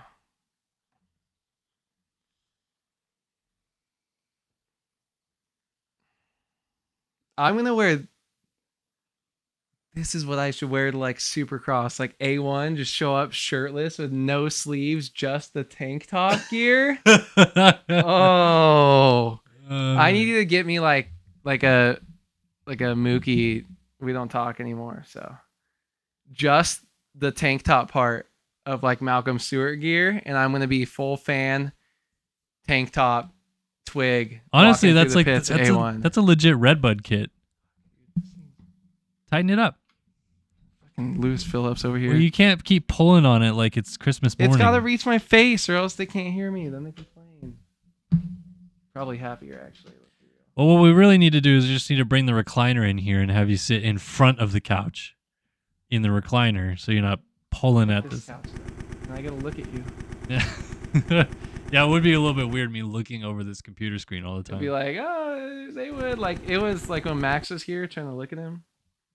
Yeah, we gotta have Max back in studio. Someone call up 1-800-VOLAND and Awood's over here listening to advertisements. Trying to make some money. All right, 450 last chance qualifier coming up. Here's a look at some of the riders that will be in this one. D. Davis, Trent Adams, Christopher McPherson, Blake O'Brien, Colby Eagland in this one. Tough break for him. Ash Deering, Chase Blakely, Noah Bindis, to name a few. One more chance for these guys to make a main event this year before they get ready for Pro Motocross starting in 2 weeks' time. And we will find out who are the last 4 riders to transfer through into a main event in 2024 for MotoOption Supercross. 15th year, of professional Supercross racing in this game. I believe this is the 13th year that MotoOption has been title sponsor of the series, going back to 2012 when they jumped on board and have been with us ever since. And we thank MotoOption for their continued support and dedication to this game. Nobody has done more in terms of a sponsor, I feel like, in this game. Well, maybe Race Tech, but definitely shout out to MotoOption for their support over the years. We really, really appreciate it. And you got MotoOption stuff, Wood? You got any? I do. I have a hat and 2 shirts. Yeah, I still have like a freaking huge amount of stuff that I bought from them back in like 2014, 2015, like 4 or 5 hats, bunch of shirts. And it all holds up pretty well, too. Yeah, I just spilled so much water on myself. Yeah, I actually, the only reason yourself. I don't have a lot more, because I used to have more of it, was like a lot more t-shirts, is I used to wear like large to XL at that time, and now I wear like 2X everything. And it doesn't fit, so I'm not going to keep larges. I have like 1 or 2 shirts from like very sentimental things that are like larges that will never fit me for the rest of my life, that I have like in my closet. But other than that, if it doesn't fit, I just get rid of it. You know what we should do after this LCQ? We should go to MotoOption.com and check out what they got. We should. Maybe we just put an order in right now on the stream, get people riled up before those main events. All right, here we go. Final Something 450 custom. last chance qualifier. Ready to drop the gate in Salt Lake City. Let's see some chaos. Off and running. Chase B on the inside, not a good jump Falling though, back. but Ooh, he's gonna big, hug the inside. Big pile up into turn 1. It's actually Spec, on the EVP 47. And Noah Bindis jumping in right behind him. I think that's O'Brien on the 167. Bindis down the inside is going to take over the race lead as they go up and over the tunnel jump side by side. Ooh, that was tight with Spec and O'Brien. Spec is going to close the door right there. Battle for 4th already. Soderblom and Alex Heckman going at it with Blakely now in 6th as they come down to complete lap number 1. Oh, Spec's down hard. Later. He takes Heckman with him. No, Blakely everyone's goes down. down. Everybody's getting stacked up in the corner. A few guys get hung up. McPherson, one of them. Hit the brakes, boys. Look at how many riders are. Gee, it's like 8 riders in the air at the same time. Might be the record, maybe in Supercross. Look at, and we got guys going backwards off the berm right there. Charlie's quadsies. Jesus. Oh, and then Parks lays into, who is this? Oh, B-Lars. I thought it was Hubbard. Oh, and then Larson just lays into someone on a Cowie up there at the top of the screen. Chase B can't get up. Everyone's, what a mess. This is all the fun you see in the LCQ at the back of it when things go wrong off the start. So it's Millie Soderblom, Blake O'Brien, Trent Adams, and Austin Bear who are in transfer spots. Psych! There goes Colby Eagland now up into 4th. So Eagland has now made his way into a transfer spot. Really, really weird seeing Eagland in an LCQ. And also not looking like himself tonight. I'm not sure what's up with the 24, but hasn't really been good. I was just going to make a comment right before you said that. Weird to see him in here. It's almost like when there's a mechanical or something and an Eli Tomac or, Cooper Webb or someone misses out of transfer through a heat and has to go in the LCQ. And if they start in like 5th or 6th, which is rare, but you see them passing people and you're like, that is different. You're like, that does not belong there. And that's the type of speed that Colby Eagland just came up, made the pass and onto our screen. Was like, yeah, that guy is just a little bit different than everybody else on the track right now. And even when he's looking, maybe 1 or 2% off of himself, maybe 5%. He's still ripping and absolutely looks like he almost doesn't belong. Oh, rider down, Soderblom from the lead. Rider down. And you're right about Eaglin. Doesn't look like he belongs at all. I think he's trying to belong at the front of this LCQ. So O'Brien now leads by 3.5 seconds, and Eaglin's still laying in fastest laps of the race. Trent Adams and now Soderblom on the bubble. Here comes Caleb Hall trying to knock on the door of opportunity and go into a transfer spot. Does he go for the pass right here? Looks like he's going to try. Thought about it. Ran into the back of Soderblom, but doesn't get it yet. Now he's going to go down the inside here. Oh, and he blocks the line, and what a pass by Caleb Hall into the final transfer spot. Yeah, that was sick. You could see him setting that up over the triple. He threw a whip out there and then didn't bring it all the way back and just kept that lean angle, showing he was going to try to go up the inside. Caleb Hall accidentally cutting the corner a little bit there. Soderblom actually goes down behind him. Yeah, I think D. Davis and him Devin came together. Davis. Yeah. Yeah, so good for them to kind of get away from that battle and not have to be stressing too much about what's going on behind you. But those guys cutting that inside corner after that long rhythm might be a big place where people are getting cuts, because I'm seeing it happen a lot tonight. So over the finish line jump, Caleb Hall is now into 4th. Still right on Trent Adams' rear fender. D. Davis did pick it up. He is still in 5th. Noah Bindis 6th, 7th for B-Lars. And then Soderblom dropped all the way back to 8th. McPherson and Blakely round out our top 10 as we close into the final minute and a lap of this LCQ. Really about whether or not anything happens here between Hall and Adams. Looks like Hall is going to jump by Trent Adams. Now Adams slips back to the bubble position here on the number 80 or the 63 machine, excuse me, as he almost comes in to the rear fender of Caleb Hall right there. And it's a little bit not comfortable for Trent Adams right now. He looks like he's a little loose. Got to wrangle it back together. He also looks like he's a tiny bit faster and just kind of in that uncomfortable spot where it's not maybe fast enough to pass or you don't even want to try. So he's either trying to slow himself down or get up and then hit the brakes. So I don't know. I've definitely seen him hit the brakes twice so far from running into the back. So he just needs to kind of stay that little bit off. But when you have pressure coming from behind, just like in this 450 class especially, you got some big names trying to come up and pass you, so you can't just sit on the bubble and hang out here all night. No, and it's getting a little bit closer. D. Davis ran a little bit better lap time that time by. He was almost 1.5 seconds faster than Trent Adams, and there he is, and he's bringing with him Noah Bindis and B. Lars and Soderblom. So this is tightening up here. Time has expired, so it's going to be white flag this time by. Trent Adams is trying to hold on to this transfer spot. Can he do it? White flag is in the air. Here we go. 1 lap to go this time by. He's hopping through those whoops a little bit. Looks sketchy, but he made it through. One more time. Yeah, D. Davis, it's his time to put in a heater, and Trent Adams, it's his time to hold on to it and put in one smooth lap. So we'll see. We've already seen Trent make a small mistake after the finish line. Is that going to live in his head as he comes around the rest of this track? We see him with that triple on off right there, hangs a wheel. Look at that shot right there. You got everyone. Devin Davis leading the charge with that group behind him. Trent Adams, though, this is Davis the key. Down. No, not down, short. but missed it. So Bindis is the only one with a shot here. Let's see what he can do. Triples to the inside, gets that super fast right there. And oh my gosh, can he hold on? Here we go, folks. Final LCQ of the season. Are we about to see a battle for this final transfer spot? Switch hands at the finish line. Over the jump, it's O'Brien with the win. Here comes Bindis. He's sending it in the whoops to try to get this spot. He's going to try to get there, and he's just going to miss out by 1/10 of a second. Trent Adams hangs on and leaves provisionally speaking. It looks like after penalties it should be fine, but we'll see if anything changes as Caleb Hall, Colby Eagland, and O'Brien go through. And that was really close for Bindis, but he's going to miss out by a couple tenths. Yeah, that's a lot of tenths.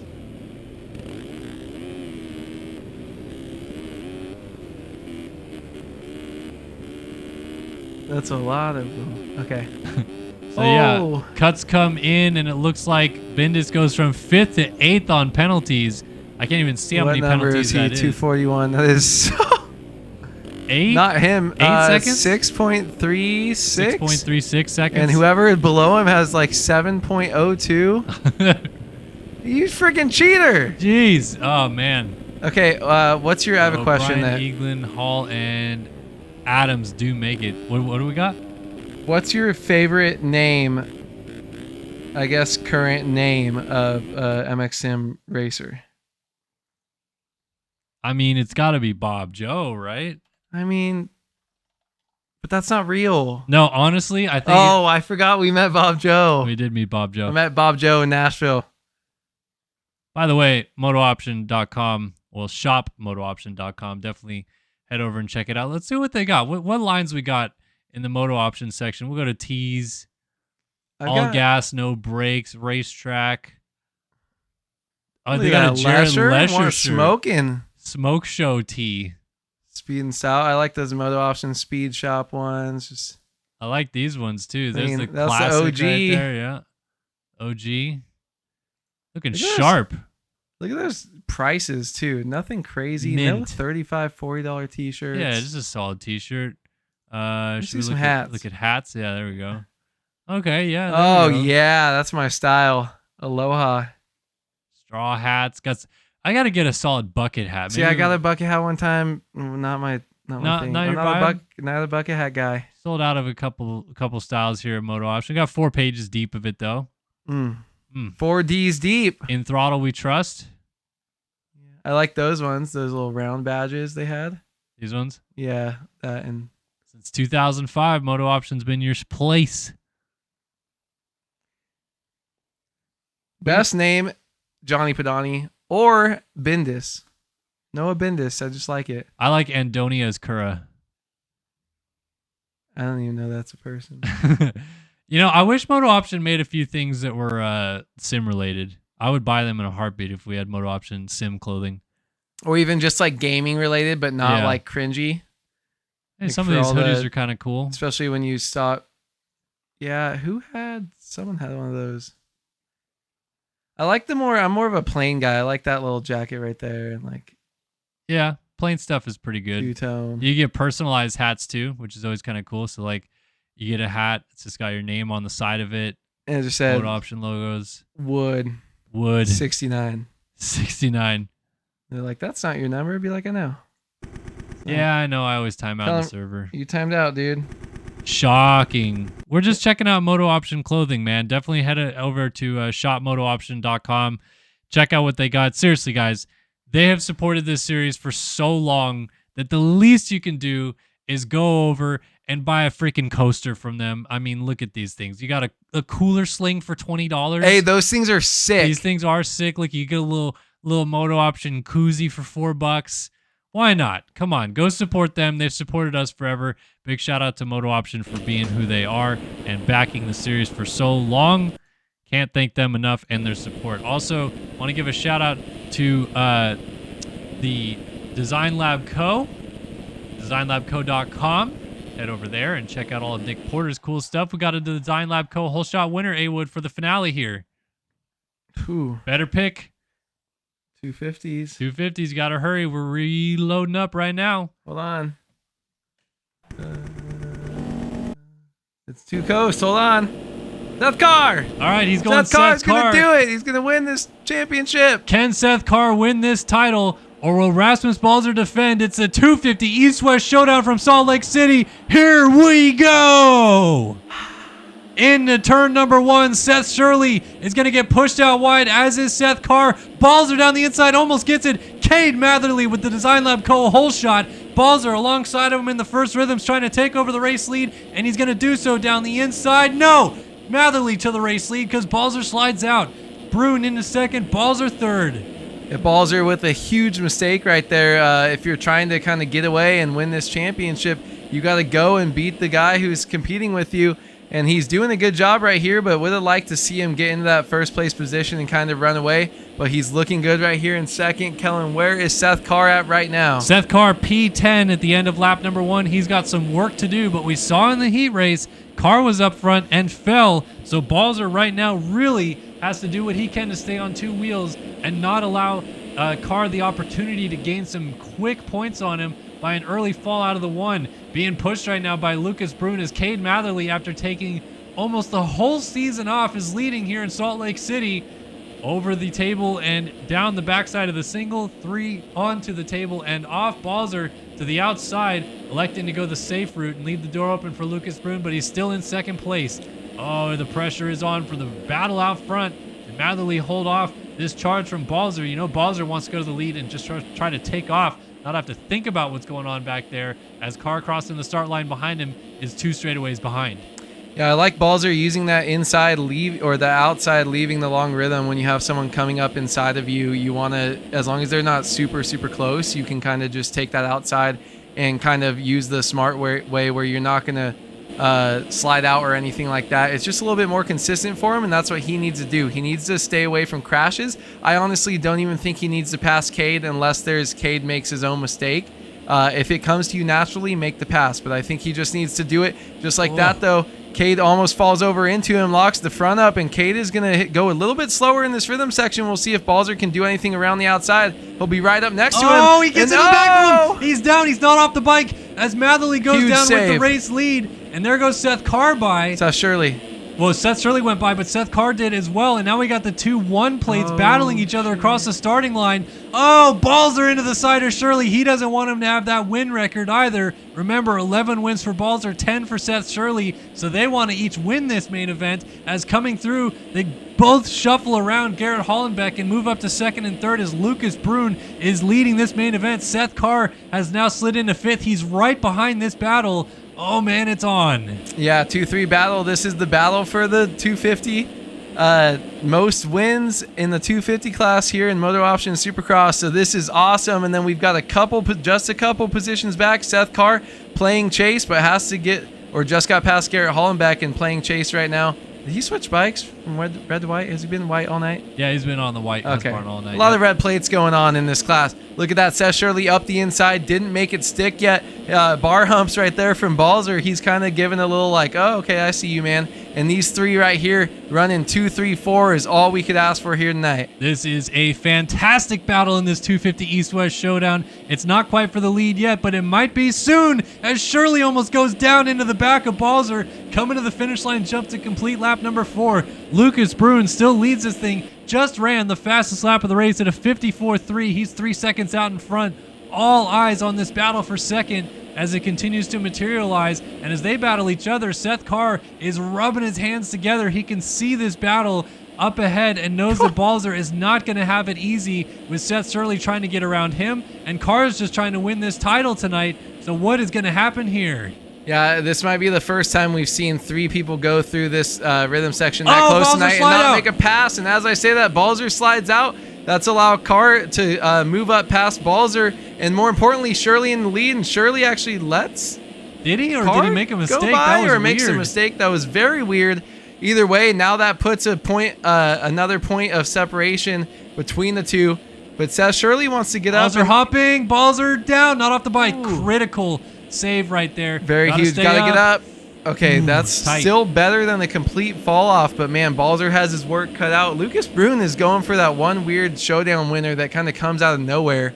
And look at this, Balzer is rattled, making a bunch of small mistakes. He really needs to get this back under him. He's got just over 10 minutes to go in this race, and he wants to go and win this title. That's what we're battling here for tonight. Matherly is now just ahead of Balzer. This is currently 6th and 7th on the racetrack. Battle for the lead is a-coming. Lucas Brune has been leading this thing since lap number 2. It is now lap number 6, and it is on for the lead before long. Seth Carr is going for it on the number 15 R6 Husqvarna and closing that gap down. Balzer has got to go full send mode, I think, given the situation. It seems like there's a few people maybe helping Seth Carr out because Shirley did let him go and is now giving him a gap as Carr is now full focused up ahead on Brune, trying to go for this race lead. Brune in and out of the tough blocks right there. Loses a little bit of time, and here we go for the lead in Salt Lake City. The only thing you can really kind of try to bank on and pray for is hitting your marks if you're Balzer, and then pray that Carr makes a mistake. He has been known to make a mistake here and there, being really fast but a little bit squirrely, and that's what's kind of stopped him from winning races and championships before. And this year he's seemingly put it all together, but he still can make it as we see Brune go down just like Shirley. that. Shirley into him, and then Carr into him. Yeah, that was a weird crash. We've seen that now twice in that corner, and Carr is going to have Shirley go back by him. Doyle is suddenly in the mix, and Balzer can now see his title rival just ahead of him with Alex Doyle in between them. So will Seth Shirley let Carr go back by again? Or was it really just an odd mistake for the one dub that allowed Seth Carr through in the first place? Goodness gracious, you can just cut this tension of the championship with a knife right now, as Balzer has been closing back up. He got around Cade Matherly. Now he's going to go after Doyle. And then there will be no one between him and Seth Carr if he can make that happen. Carr looks maybe a little bit flustered right now, has not looked himself these last couple laps, and maybe that pressure's starting to come up a little bit. Yes, he does, Kellen. I think it's the pressure of trying to win a championship when the person behind you is within 1 point and only 2 positions behind you on the racetrack.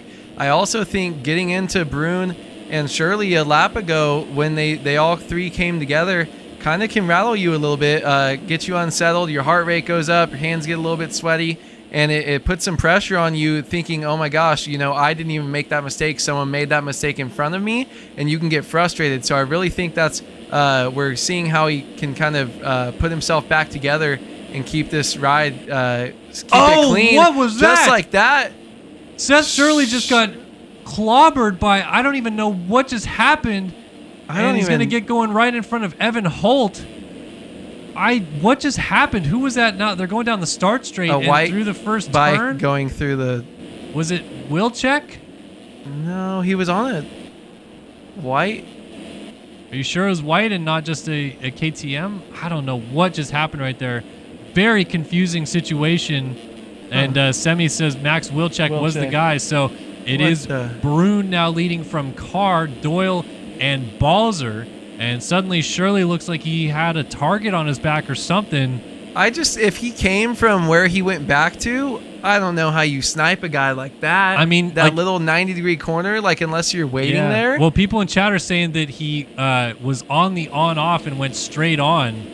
So maybe he just got real whiskeyed and didn't get it slowed down. But poor Seth Shirley was just a sitting duck in that situation. Yeah. Got absolutely lit up and now falls from second all the way back to fifth. That did allow Balzer to gain another position. He's up to fourth. He's still about 4 seconds behind Seth Carr here, which is what he needs to get to win this title. Carr has got it in his pocket as it runs. Obviously the championship leader by 1 point, but if Balzer can beat him, it goes back the other direction. Battle for the lead is on. Lucas Brune has been slipping back into the clutches of Carr for a little bit now, and Carr is going to try to go for the lead.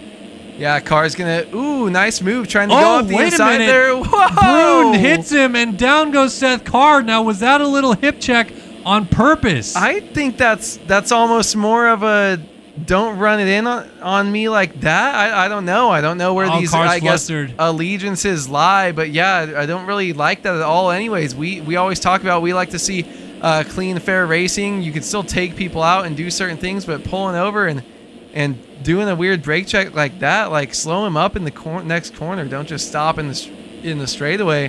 Very, very weird for me, but I guess maybe that evens it up a little bit after Carr seemingly got a gift from Shirley earlier. Yeah, but I mean, it's so far, Balzer hasn't been put on the ground. Yeah, true. And Carr did just gain 2 positions right there. Shirley went down, and Holtze made a small mistake. So now it's Balzer versus Carr with no positions between them, 3 and 4 on the racetrack, and it's really about Carr putting laps down to be able to close this gap down. Battle for the lead is on. Alex Doyle wants a piece of Lucas Brune out front right now. This is really a weird main event because who the heck is going to win it? We don't know, but it may be Alex Doyle for the lead. He's got it, and the 138 Race GFX machine is leading here in Salt Lake City. What a turn of events this is. Lucas Brune is going in reverse. Is he going to let Balzer go by? He is, and now we have another defensive block here for Seth Carr trying to close that gap down on the one of Balzer. Yeah, I'd really be upset if we see that come into play again. I don't mind him letting him by out down the start straight, but holy crap, let's talk about Alex Doyle here. Comes out and wins probably his first heat race ever, and then is going to come out and win the shootout.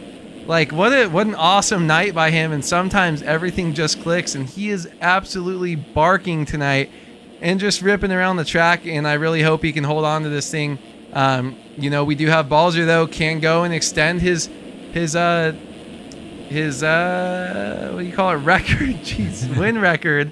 for the most wins right here in the 250 class. But man, it would be great to see Alex Doyle with the last race of the year go out and get his first win. Well, right now, Alex Doyle might be Seth Carr's best friend in this situation because Carr really needs to gain some time here on Balzer. And if Doyle starts running into traffic and maybe holds up Balzer while they battle for the lead, that may be a benefit to Carr closing the gap down. It's a long shot for sure. That's the gap right now between the two of them, as you just saw flashing on the screen. Balzer up ahead of Brune, but he needs some help any way he can get it. He's still 5 seconds behind Balzer here with just about 3.5 minutes left to go in this main event.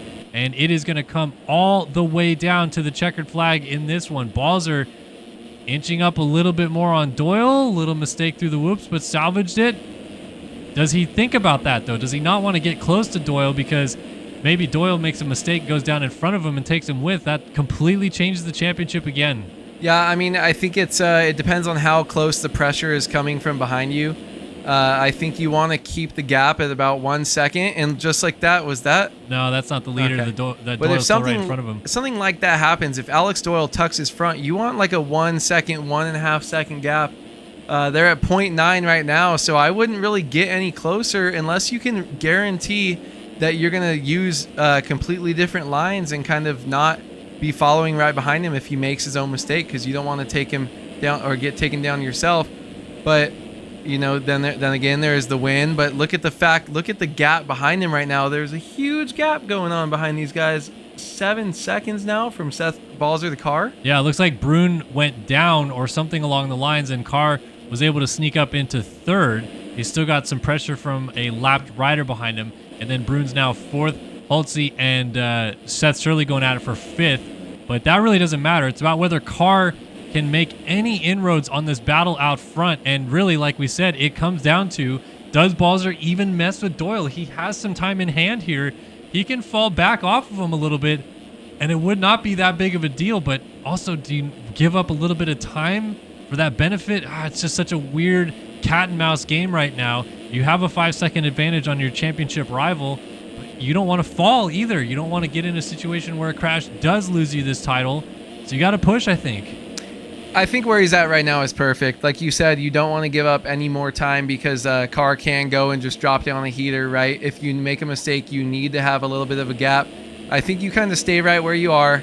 And if it comes to you, it comes to you. Whether that's you putting down a heater of a lap and him making 1 or 2 small mistakes like we're seeing right now, he's going to get a lot closer, and he's going to go ahead and scrub. If he was on the right side, he would have been able to go up the inside. Doyle wants to keep his lead, though. He wants to win his first main event. So this isn't a championship. This is just him maybe doing a little bit of blocking and racing because he wants to win the race. He doesn't give a crap about what's going on in your championship. But Balzer, I think, needs to notice that and kind of slow down and wait for another opportunity. Well, I'll tell you what, new fastest lap of the race, P3, Seth Carr at a 53.4 last time by, while Balzer is desperate to go into the lead on Doyle, and he's losing a little bit of ground. Carr is starting to sense an opportunity to close down. I think we're going to have 2 to go this time by, and still Balzer has not found his way through on Doyle. Into the whoops we go. He's hopping a little bit, getting sideways. Lap traffic coming into play as well. 2 laps to go to decide this 250 East Championship in 2024. Can Balzer repeat? He's in a position to win it by a single point right now. He gained 2 points on Seth Carr. Doyle is not letting him have this win, and that's a big mistake for Balzer right there to not get the step off cleanly. But Carr didn't really get the triple on either, and the rider goes down behind. Stevenson is just going to get the heck out of the way and let Carr go. So what is going to happen? Can Balzer hold on for a couple more laps? He's got to not make a mistake. It's still 4 seconds. It's not gotten close enough just yet, and they're coming down to the white flag this time by. Yeah, I mean, we're closer to the white flag now, but I really did not like the look of what I was seeing from Rasmus Balzer, getting so close, trying to make a move, and then in that corner 1 lap ago, getting so close on his rear wheel, then sketchy through the whoops. I thought that he might have been getting frustrated and wanted to make the pass and was going to try to force the issue or do something. Now that he's dropped back a little bit, maybe it looks like he's kind of calmed down, but I really thought that we weren't going to see Balzer see this thing through to the checker flag, and he was going to lose it. And I would really hate to see someone lose a championship like that. Seth Carr pushing as fast as possible. He's got 1 lap to go and a couple seconds between the two, but not much. Just about 2.5 seconds now between. Balzer going through traffic. and he's got to keep this thing clean. Who gives a shit about the win? You want to win the championship. Carr's got to get through that same group of lappers, and it's not going to be easy. They're making it a little bit more difficult for him, and Balzer is just looking like he's going to let Doyle go. It's going to get so close at the flag, maybe an extra lap, and Carr would have had a shot, but he's not going to get a shot, it looks like. Alex Doyle is coming through the whoops one more time, and Alex Doyle is going to win his first ever main event, but Rasmus Balzer has repeated as the 250 East champion. It switches by a single point, 1.7 at the flag between he and Seth Carr. We'll wait to see if penalties affected it all, but right now Doyle has won this race, and Brune crosses the line in fourth. He played a huge part in this championship tonight, whether it was in the help of Balzer or not. The little nudge that he gave to Seth Carr ultimately lost Seth Carr this championship.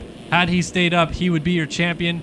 Coming through behind them was Seth Shirley in 5th, Cade Matherly 6th, Show 7th, Holtzy 8th, Woods 9th, and Partolo inside of the top 10. And that is it for this main event. We'll wait for those penalties. One more switch up to come. Let's see if the 1E and the 15 change positions. They don't, and in fact, Balzer gets the win on penalties. Doyle's goes from the win all the way to 3rd, and Carr had slightly more penalties than Balzer. They finish 1-2 in the showdown. Balzer actually wins the title by 2 points, thanks to the extra point given for the win. Balzer repeats as the champ, and Seth Carr will be dejected to finish 2nd, but he gave it a valiant effort. Yeah, I mean, wow, that was crazy. Having the championship come down to almost cuts, 1.7 seconds.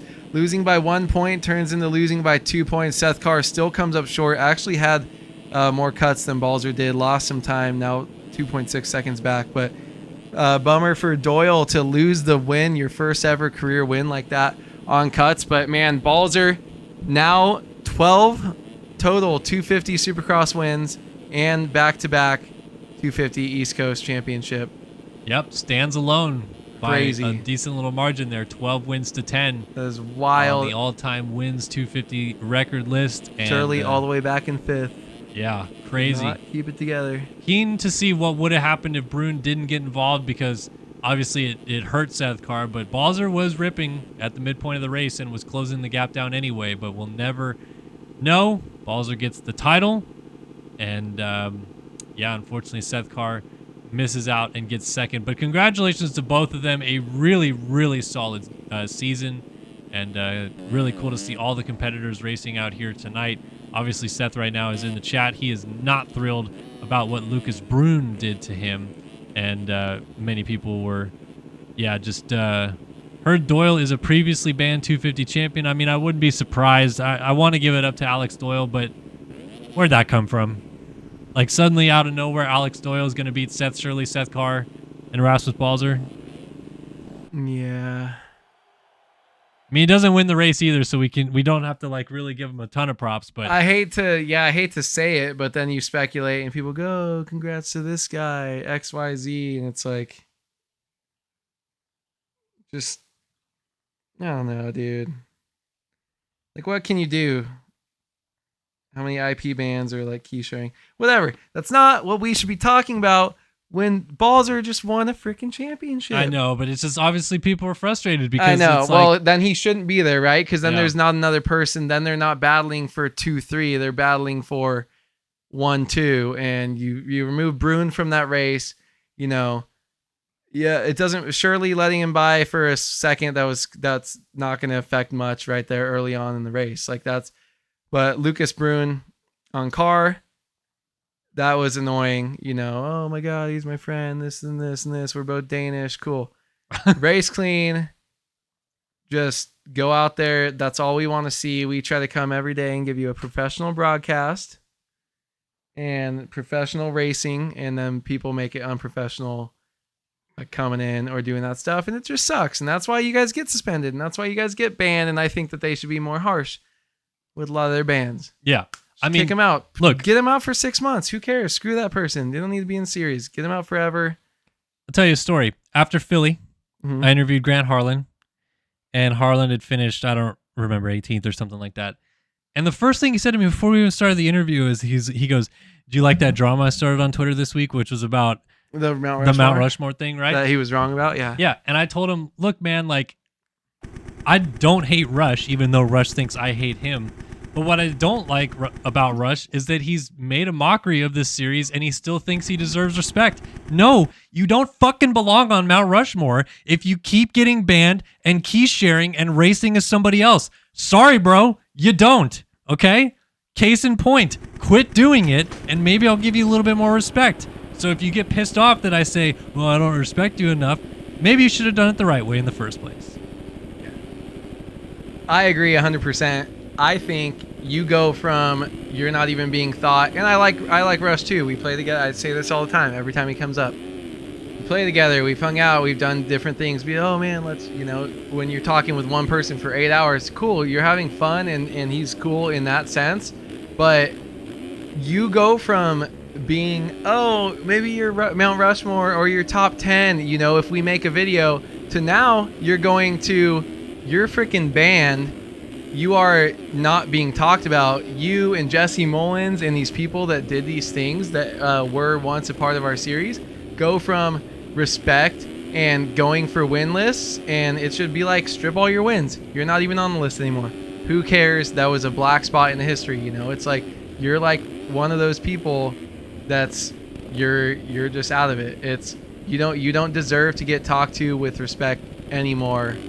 And you don't get to be on any list because you fucked it up that one time. So yeah, so it's super easy to just play this game and get your accolades and enjoy the racing and all that stuff like that.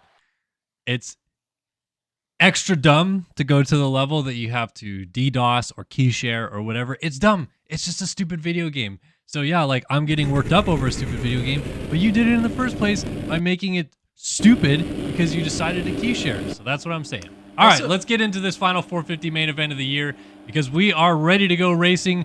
Do we have a Design Lab Co. whole shot winner? I think it's going to be Jacob Hubbard. Here we go. Final race of the year from Salt Lake City. Adam Holm is leading into turn number 1. He's going to get through the inside line with Johnny Padani, but it's Adam Holm with the Design Lab Co. whole shot. Yeah, Adam Holm ripping that whole shot. I got to ban someone tonight, so it's a good night. We always love that. Adam Holm coming in here and just with a great start. And man, is it always going to happen to where even in real life and sim that you have just someone that hasn't been winning come out and win? Like, what's up with Anaheim 1 in the final round? Like, I guess it's not even been that people don't care because it's been the last 3 rounds and you still have Leclerc's and Braden Carter's winning. So I don't know. Leclerc's right behind him as well. Braden Carter. Yeah, they're right there. But like, I want to see Adam Holm freaking win. He hasn't, been crushing it. So go out there and throw down a I'm him. And not a fake Alex Doyle, win. Go ahead and catch a dub. All right, here we go. Battle out for second is going on. Leclerc and Carter just came together, and Carter just went down. Padani just landed on Leclerc. They both almost went down, and then Braden Castellaneta goes down the inside. Leclerc hit 3 different riders in that rhythm section and is still in second place, so that was pretty ridiculous. Adam Holm now has a 2.6 second lead, and Braden Carter picks it up P10 after crashing in that rhythm section. So Caleb Hall now 3rd, Castellaneta 4th, Turley 5th, Leitzel 6th, Seabold 7th, Lang 8th, and Carter now actually 9th as he made a couple passes. Remember, one thing we're watching about in this 450 main event is Braden Carter is trying to break the all-time 450 Supercross wins record. He's currently tied with Tyson Fresquez on 28 wins. His 29th win, if he gets it done here tonight, would put him as the all-time record holder. At least we think so. There is still a bit of a stipulation about he won Foxborough, but had it stripped from him from a penalty, so maybe he's on 27. Either way, we'll see if Braden Carter can match or beat Tyson Fresquez here tonight. Back to the lead battle, though, and it's like a flashback to 2018. We're going outdoors in 2 weeks' time. You won't want to miss the opening round from Fox Raceway on May 22nd. Way back in 2018, which seems like it was only yesterday, Adam Holm and Alexis Leclerc went into the final turn of the year at Ironman trying to outdo each other for a championship. Holm was in second. He was going to win the title. Leclerc wanted the title. He took him out for the position and won the championship. Now they're teammates and battling for a win here in Salt Lake City on basically the eve of Nationals. And cool to kind of relive their history a little bit as we get to see them battle it out again, and Leclerc's going to go to the lead. Yeah, front end high there. Weird little cross up, seat bounce there from home. Leaves him front end high and off the track, gonna lose that position. A little giggle out of me there because I remember that day, and that was a great day.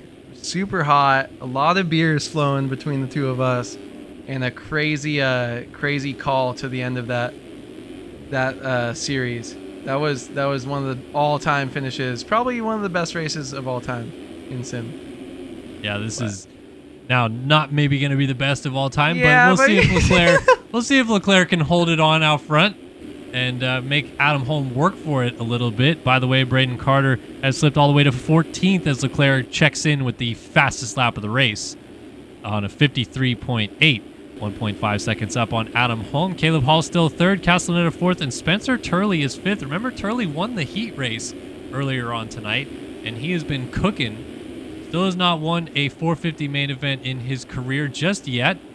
But tonight could be a night where we see the 1-2-5 machine make something happen as the battle for third is starting to brew a little bit. Castellaneta putting the heat on Caleb Hall. Claire now 3 seconds out in front as we continue to watch this battle. Here comes Turley on Castellaneta trying to pass up into fourth.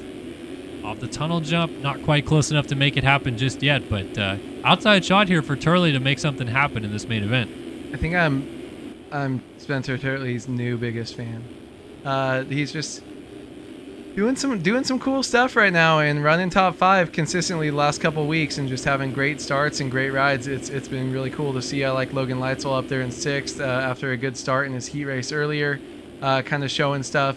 But yeah, Turley's just been killing it lately. Ooh, a little sketchy there, but just fun seeing different people win, different people do something.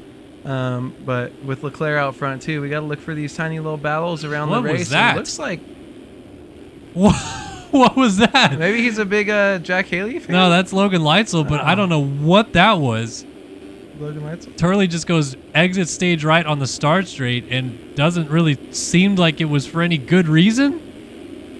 Interesting. But yeah, back to the action. Caleb Hall still third right in front of Castellaneta, and they have finally caught up to the rear fender of Adam Holm. We talked earlier tonight in the broadcast, A-Wood, about Leclerc hitting as we head to Nationals, and can you imagine he wins 2 Supercross rounds at the end of the year on the trot. He's not obviously fighting for the championship, but goes into Nationals with that kind of momentum. Look out everybody else.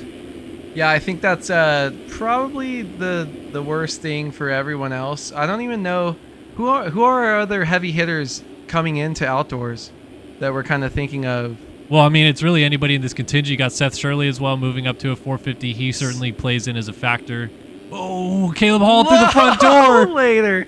Went off the track and clipped a tough block on re-entry. Yeah, I guess you have Shirley, you have Holm, Castaneda, you have these guys, Eaglin, Lang, Sullivan, you have some of these guys that Seabolt, that maybe are a little bit better outdoors consistently than Supercross. So I guess there are a lot of them, but I'm really just trying to think of who can compete at the highest level, and if we're missing someone, in my head I've got a pool of names, but I don't have that 1A. If he's 1A, I don't have that 1B. And maybe it's just been too long since we've seen outdoors, and I could be totally screwing like Colby Eagland or someone that we're watching right here on screen that I know rips outdoors, but I'm just trying to think as far as if you got the confidence and heating up just like Leclerc is right now, these guys are in for trouble, I think. Oh, this is tight right there. Hall and Sullivan going at it. Eaglin pushes far outside of them. They're all going to double in to go for this quad. Well, Sullivan does not get it. Going to lose a couple of positions as Pablo Vial also goes by. Remember, Vial won a heat race earlier tonight, similar to Seth Shirley that we were talking about, or Spencer Turley, I should say, not Seth Shirley. But Vial and Turley are heat race winners. Vial won the San Francisco Supercross way back in January and has been a little bit of a non-factor ever since. So seeing him come out firing tonight means he might also be a bit of a factor before this one is done. Leclerc up 6 on Castellaneta, Holm 7 back, Turley 8 back, and Padani 9 back. That is your top 5 right now. Pretty nose to tail from 4th back, or 2nd back to 5th, I should say, right now. And down the inside, Turley gives it a look, but doesn't quite make anything happen yet.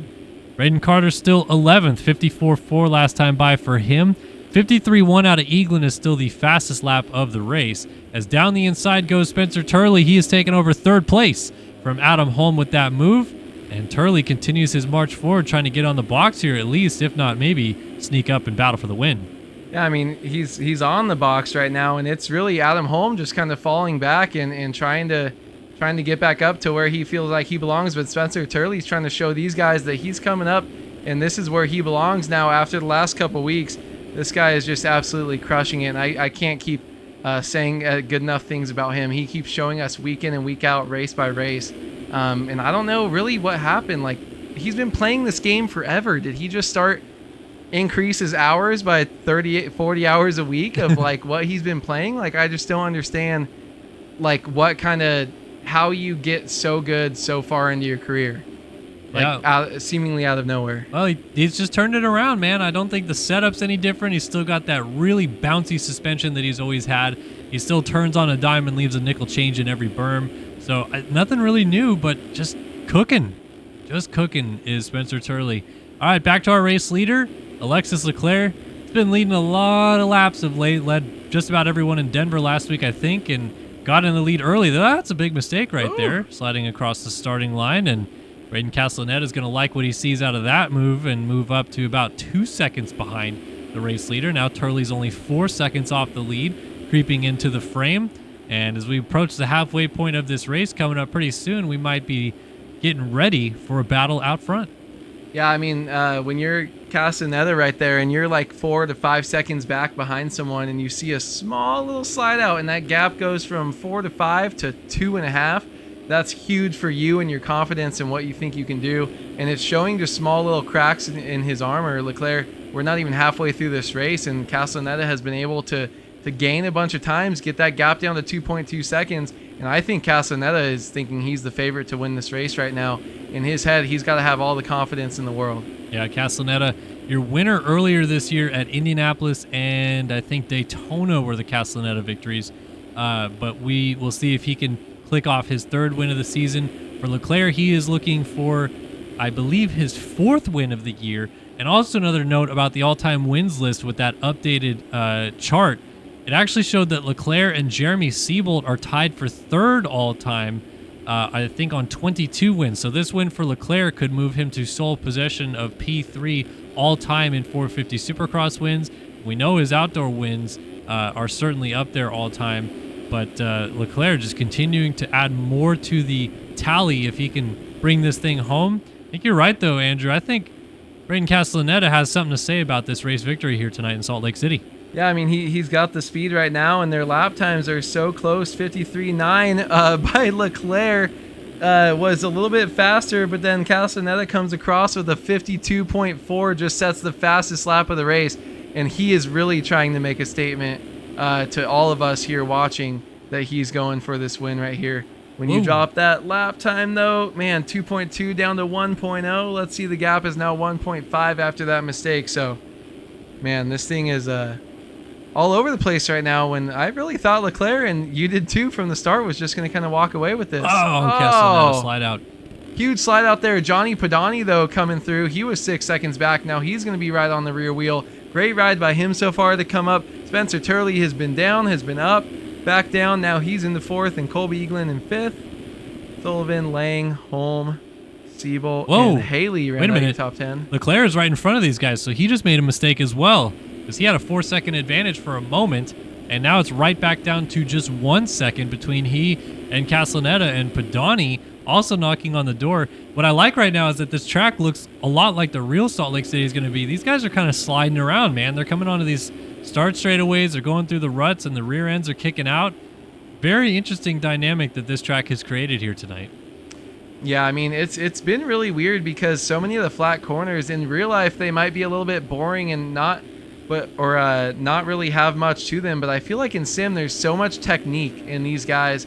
Tyson Fresquez is known. Someone shouted his name out like 3 times before the race started because he was so good in flat corners with his control. He had this technique where he used grabbing his front brake and kind of locking it up while he was hitting these flat corners. These guys make the mistakes in real life, so they're actually becoming a little bit interesting flat corners, some with ruts, some without them, like we see right here. Whoa. And they are really affecting the race when really there's only one rhythm section on this track. We've actually been getting a lot more action and way better racing than I think either of us or anyone watching here tonight really expected after seeing the track map coming in. Yeah, well, I mean, it is very one-lined. You can see that by the way that the tracks have been laid down all around this track. There's pretty much one main line that everyone's taken. But as you said, it's all about limiting those mistakes. And right there, Castellaneta, a little bit of a bobble. He's going to have to jump to the outside, loses a bit of ground, and now Pedani knocking on the door. It was just a tiny little mistake by Castellaneta, adds up to maybe a full second through that rhythm section, and suddenly Johnny Pedani's right there.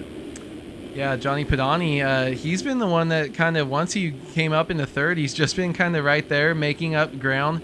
As far as lap times, I haven't seen too many complete heaters kind of come out. Actually, I think he might have just ran one. 52.9. Just ran his first one in the 52s, so a little faster than Turley, who was in the 53s with him before. But he's just been kind of there steady, waiting for the mistakes from these guys. And I think that's been most of it, him coming up to catch this group. Look at this 1, 2, 3 right here, though. Final round of the year. Championship wrapped up, but we've got a great battle here. This is a little precursor for outdoors. Braden Castellaneta good in outdoors as well. He's going to try the quad by, unable to get the inside. They have to split it down Ryder. That was Logan Leitzel that they went by, and Leclerc, I thought Leclerc had messed up and was crossing over onto Castellaneta. Somehow they just missed each other and then split Leitzel. But this battle for the lead is a good one, man. 6 minutes left on the season, and who's going to win this main event? It might not be either of these gentlemen, as Pedani still sits in their tail feathers behind, and Castellaneta wants a piece of Leclerc for the race lead as they go across the start line. Oh, Castellaneta into a lapped rider, and it looks like it may have been his teammate, or one of the Phil's riders, Matt Cromie or Rogan McIntosh, are back there. So shame right there. It took the wind out of the sails a little bit. Johnny Pedani, we said he was right there, and now he is on his horse to go get Leclerc out front. Yeah, I mean, this would be a great ride by him. Johnny Pedani is my #1 favorite name in the simulator. Johnny Tsunami Pedani over here. Looks like he might have taken a weird line right there, but he's got company behind him, but also trying to push up and go get this Alexis Leclerc, who has made 1 or 2 small mistakes, but pretty unfaltering so far in this race, but just not able to pull away, which the fact that he hasn't been able to do that shows me that this race is still very much in the grasp of Pedani or Braden Castellaneta here. Yeah, Even Turley, why not? Whoa, and that's a mistake for Pedani, and Castellaneta shoots right back by into second place. So now it's Castellaneta's turn to try to close the gap back down to Leclerc. Leclerc, a couple things I've noticed with Leclerc, he's a little bit fidgety through those corners right there. He's the only guy up in this front group that I'm seeing who's going roll, on, off, 3, on, off in this rhythm section. Everybody else is doing this quad line that Castellaneta and Pedani are doing, and it is faster. It's maybe a little less consistent, but Leclerc was down anyway. A bobble that just cost him enough time to lose the lead, and suddenly it's Castellaneta out front, Pedani right on his heels. Leclerc trying to go for second, and he's going to get it. Pedani wanted no piece of that. The speed at which Leclerc got that back was just crazy. I think that's a gear that we see from Leclerc just kicking up like, oh, no, hold on. I belong here. I'm going to go this much faster, and just kind of shot out of that corner. And I think we're going to see Leclerc try to make a push here. And maybe he wasn't. Castellaneta! Oh, Leclerc's jumping off the left side of the track, and he's off the track. Castellaneta still holds the lead. Oh, that's Pedani close. getting jumped over. Jeez, that was close, and Pedani almost saved it. That was really gnarly there that Leclerc jumped over Pedani, didn't land on him, then Pedani tried to pass him back to the inside. Now Leclerc's down and off the bike. Oh my Finally gosh. comes up and bites him. That on-off line doesn't work out in his favor, and he goes from 2nd to 6th, almost 7th, as here comes T-Leg entering the rhythm. But Sullivan went by, Eagland went by, Turley went by, obviously Pedani went through, and now Castellaneta has a bit of breathing room. Meanwhile, hell of a battle going on for 3rd place now, because Turley's moved into the spot, but Eagland is all over him for the position, and all these guys are still hoping that maybe even more chaos kicks up front and they go out and win this thing. Yeah, I mean, I think Eagland and Turley are in a pretty good spot here. Ooh. They could. Wow, that was crazy. Shooting to the outside, Eagland just jumped into that rut so fast. We've seen so many people either push their front or just completely blow that rut by jumping into it like that. Eagland is showing very speedy right now. And actually, Jeez, look at that line from Sullivan around the outside of Turley. Sullivan and I was gonna say those ruts. Sullivan and Eagland are really good outdoor riders, and they're really good in those big ruts. And I think maybe it's just showing a little bit of a preview for what we're gonna see. Wait a 2 minute. weeks from now. Braden Castellaneta's back here with this group, so the leader has changed hands again. Johnny Padani now leads this race, coming down with 2 minutes left to go on the clock. It's a 26 TSCZ KTM rider from Eagland, Sullivan, Turley, Castellaneta, and Leclerc nose to tail. Your top 6 are 5 seconds apart right now. Unbelievable finish to the season. Turley again goes outside, and he's going to lose 2 spots because of it. Yeah, he needs to stop going outside, but I think it's almost too far gone. He hasn't taken that inside rut in so many laps that he might be scared to go back there, hasn't really seen it and doesn't know the speed, how choppy it is, what's going on over there. As we go back up to Colby Eagland, look at this, chasing Johnny Padani. Luke Sullivan's right there. Eagland inside, Sullivan outside, and Padani making a small little mistake. 1, 2, 3 right here in the field, and these guys are absolutely sending it right now. We're 18 minutes 47 seconds into this race. Probably about 2, maybe what lap times? 52? Yeah, maybe 3 to laps go. to go. They're coming across at 57. If they're not running it over, we got 3 laps to go. Never know what could happen on this lap, though. Never they could all know. just end up in a big pile and then come to the white flag. We'll see. Look at them hunting. Oh, Eagland wants this win badly to end the season on a high note. He's right there on Padani. A little bit off kilter on that rhythm section right there that time by. Leclerc, by the way, just ran his personal best at a 53 flat. He's now back into 4th place, only 3 seconds off the lead as Padani nails the rhythm. Oh, mistake there for Sullivan. Still goes for the triple. He's going to get the line out right there, but a little bit of time lost. And here comes Leclerc in P4. He wants a piece of the lead again. I think that's pretty important to show. Even Spencer Turley, no, not Spencer Turley. Padani has a 52.9. Only a 53 flat from Leclerc is a little bit slower than I expected from him. When so many other guys have been in the 52s. Oh, Leclerc slides huge out. mistake, actually. That's going to allow Turley by. And Castellaneta. And Castellaneta. And Logan Lightsoul as a lapper. Yeah. But I mean, Leclerc just didn't have the speed. It seemed like he really just had consistency and a good start, and that's the only really reason that he was holding on to that lead for so long. These other guys are now showing that they have a lot more speed from him. Castellaneta on Turley put a nose in there, but didn't quite get it done. Turley still rails around the corner to hold on for 4th. Battle for the lead is starting to brew again. Eagland is right there on Padani, and Sullivan is just hanging out in the shadows, waiting for something to happen out front. Time has expired. 1 lap to go this next time by. Who is going to win this main event in Salt Lake City? It's anybody's guess, and it could be anybody outside of the podium positions right now as well, because they're still hanging out back there. Turley would be the first benefactor. White flag in the air. Can Johnny Padani win this main event in Salt Lake City? Padani is ripping, but Eagland is in the next best spot. As long as he's not following too close, going into lappers, he's going to be the second one to hit him, but also a little bit slower. Pilsner Lapper down. Padani gets hits into him Padani up the inside for Eagland. He doesn't take advantage, tripling through the middle of him. Sullivan into the lead briefly, blows the corner, and Padani takes it right back. Eagland on his outside hip into turn 1. Doesn't get the line through. Little bit of a clip, and Eagland gets it good. They're both going to get through this section cleanly. Who gets to the inside first? Padani cuts across. Eagland gets it a little bit better. They're almost side by side on the tunnel still jump. there too. And Sully's right there through the sweeper, back across the start straight into the bowl corner.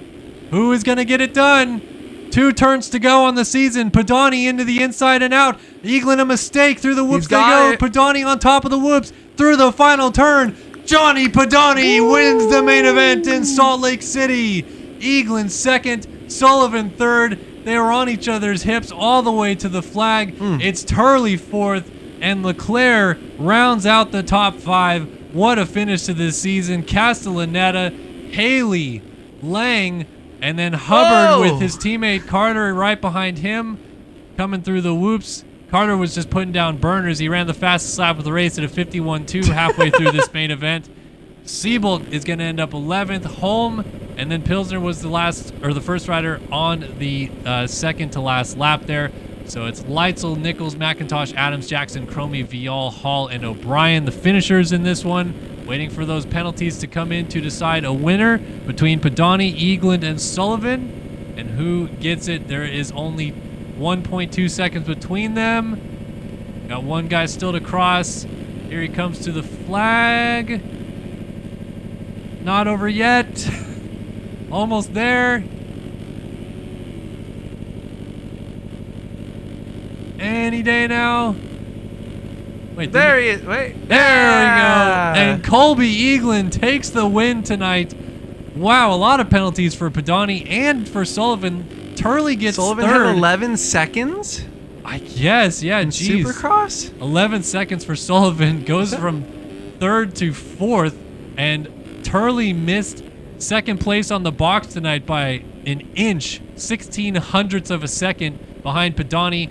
Eaglin takes the dub, and wow, what a final race this was here in Salt Lake City. My goodness. Yeah, that was unreal. I mean, that last lap call from you, that's why they pay you the big bucks. Sometimes this stuff just starts getting hot, and I just got to take the back seat and just sit and listen to greatness happen. Man, Braden Carter finished 10th, just throwing down heaters. That 51.234 was actually on the 24th lap, the last lap of the race. That's crazy for him to do that. But these guys, man, super awesome to see that race. Just amazing stuff by these guys. A bummer for Castellaneta to kind of fall back like he did. Oh, that was awesome. That was great. Gosh. I mean, we didn't even have a title. But I mean, like, coming from the 250 main and how chaotic that was, so close between Carr and Balzer in the end, and then to have a 450 main wrap up our season like that, that's why we go racing every week, man. That is why we come here and broadcast these races, because they keep delivering the goods year after year. I mean, is that the worst track we've had with Maybe. the best racing? Like, worst, and not even like, oh, it turned out better than I thought. Like, no, I still think it's bad, but the racing was amazing. Yeah. So I think just it kind of created some mistakes for these guys, and that one rhythm did enough. I think if you're gonna have one rhythm, have it have 8 options, and then maybe that'll kind of fit everything for you. Yeah, that was a lot of fun. Well, again, many congratulations to Braden Carter, Rasmus Balzer, and Seth Shirley, our champions in 2024. The season is now done and dusted.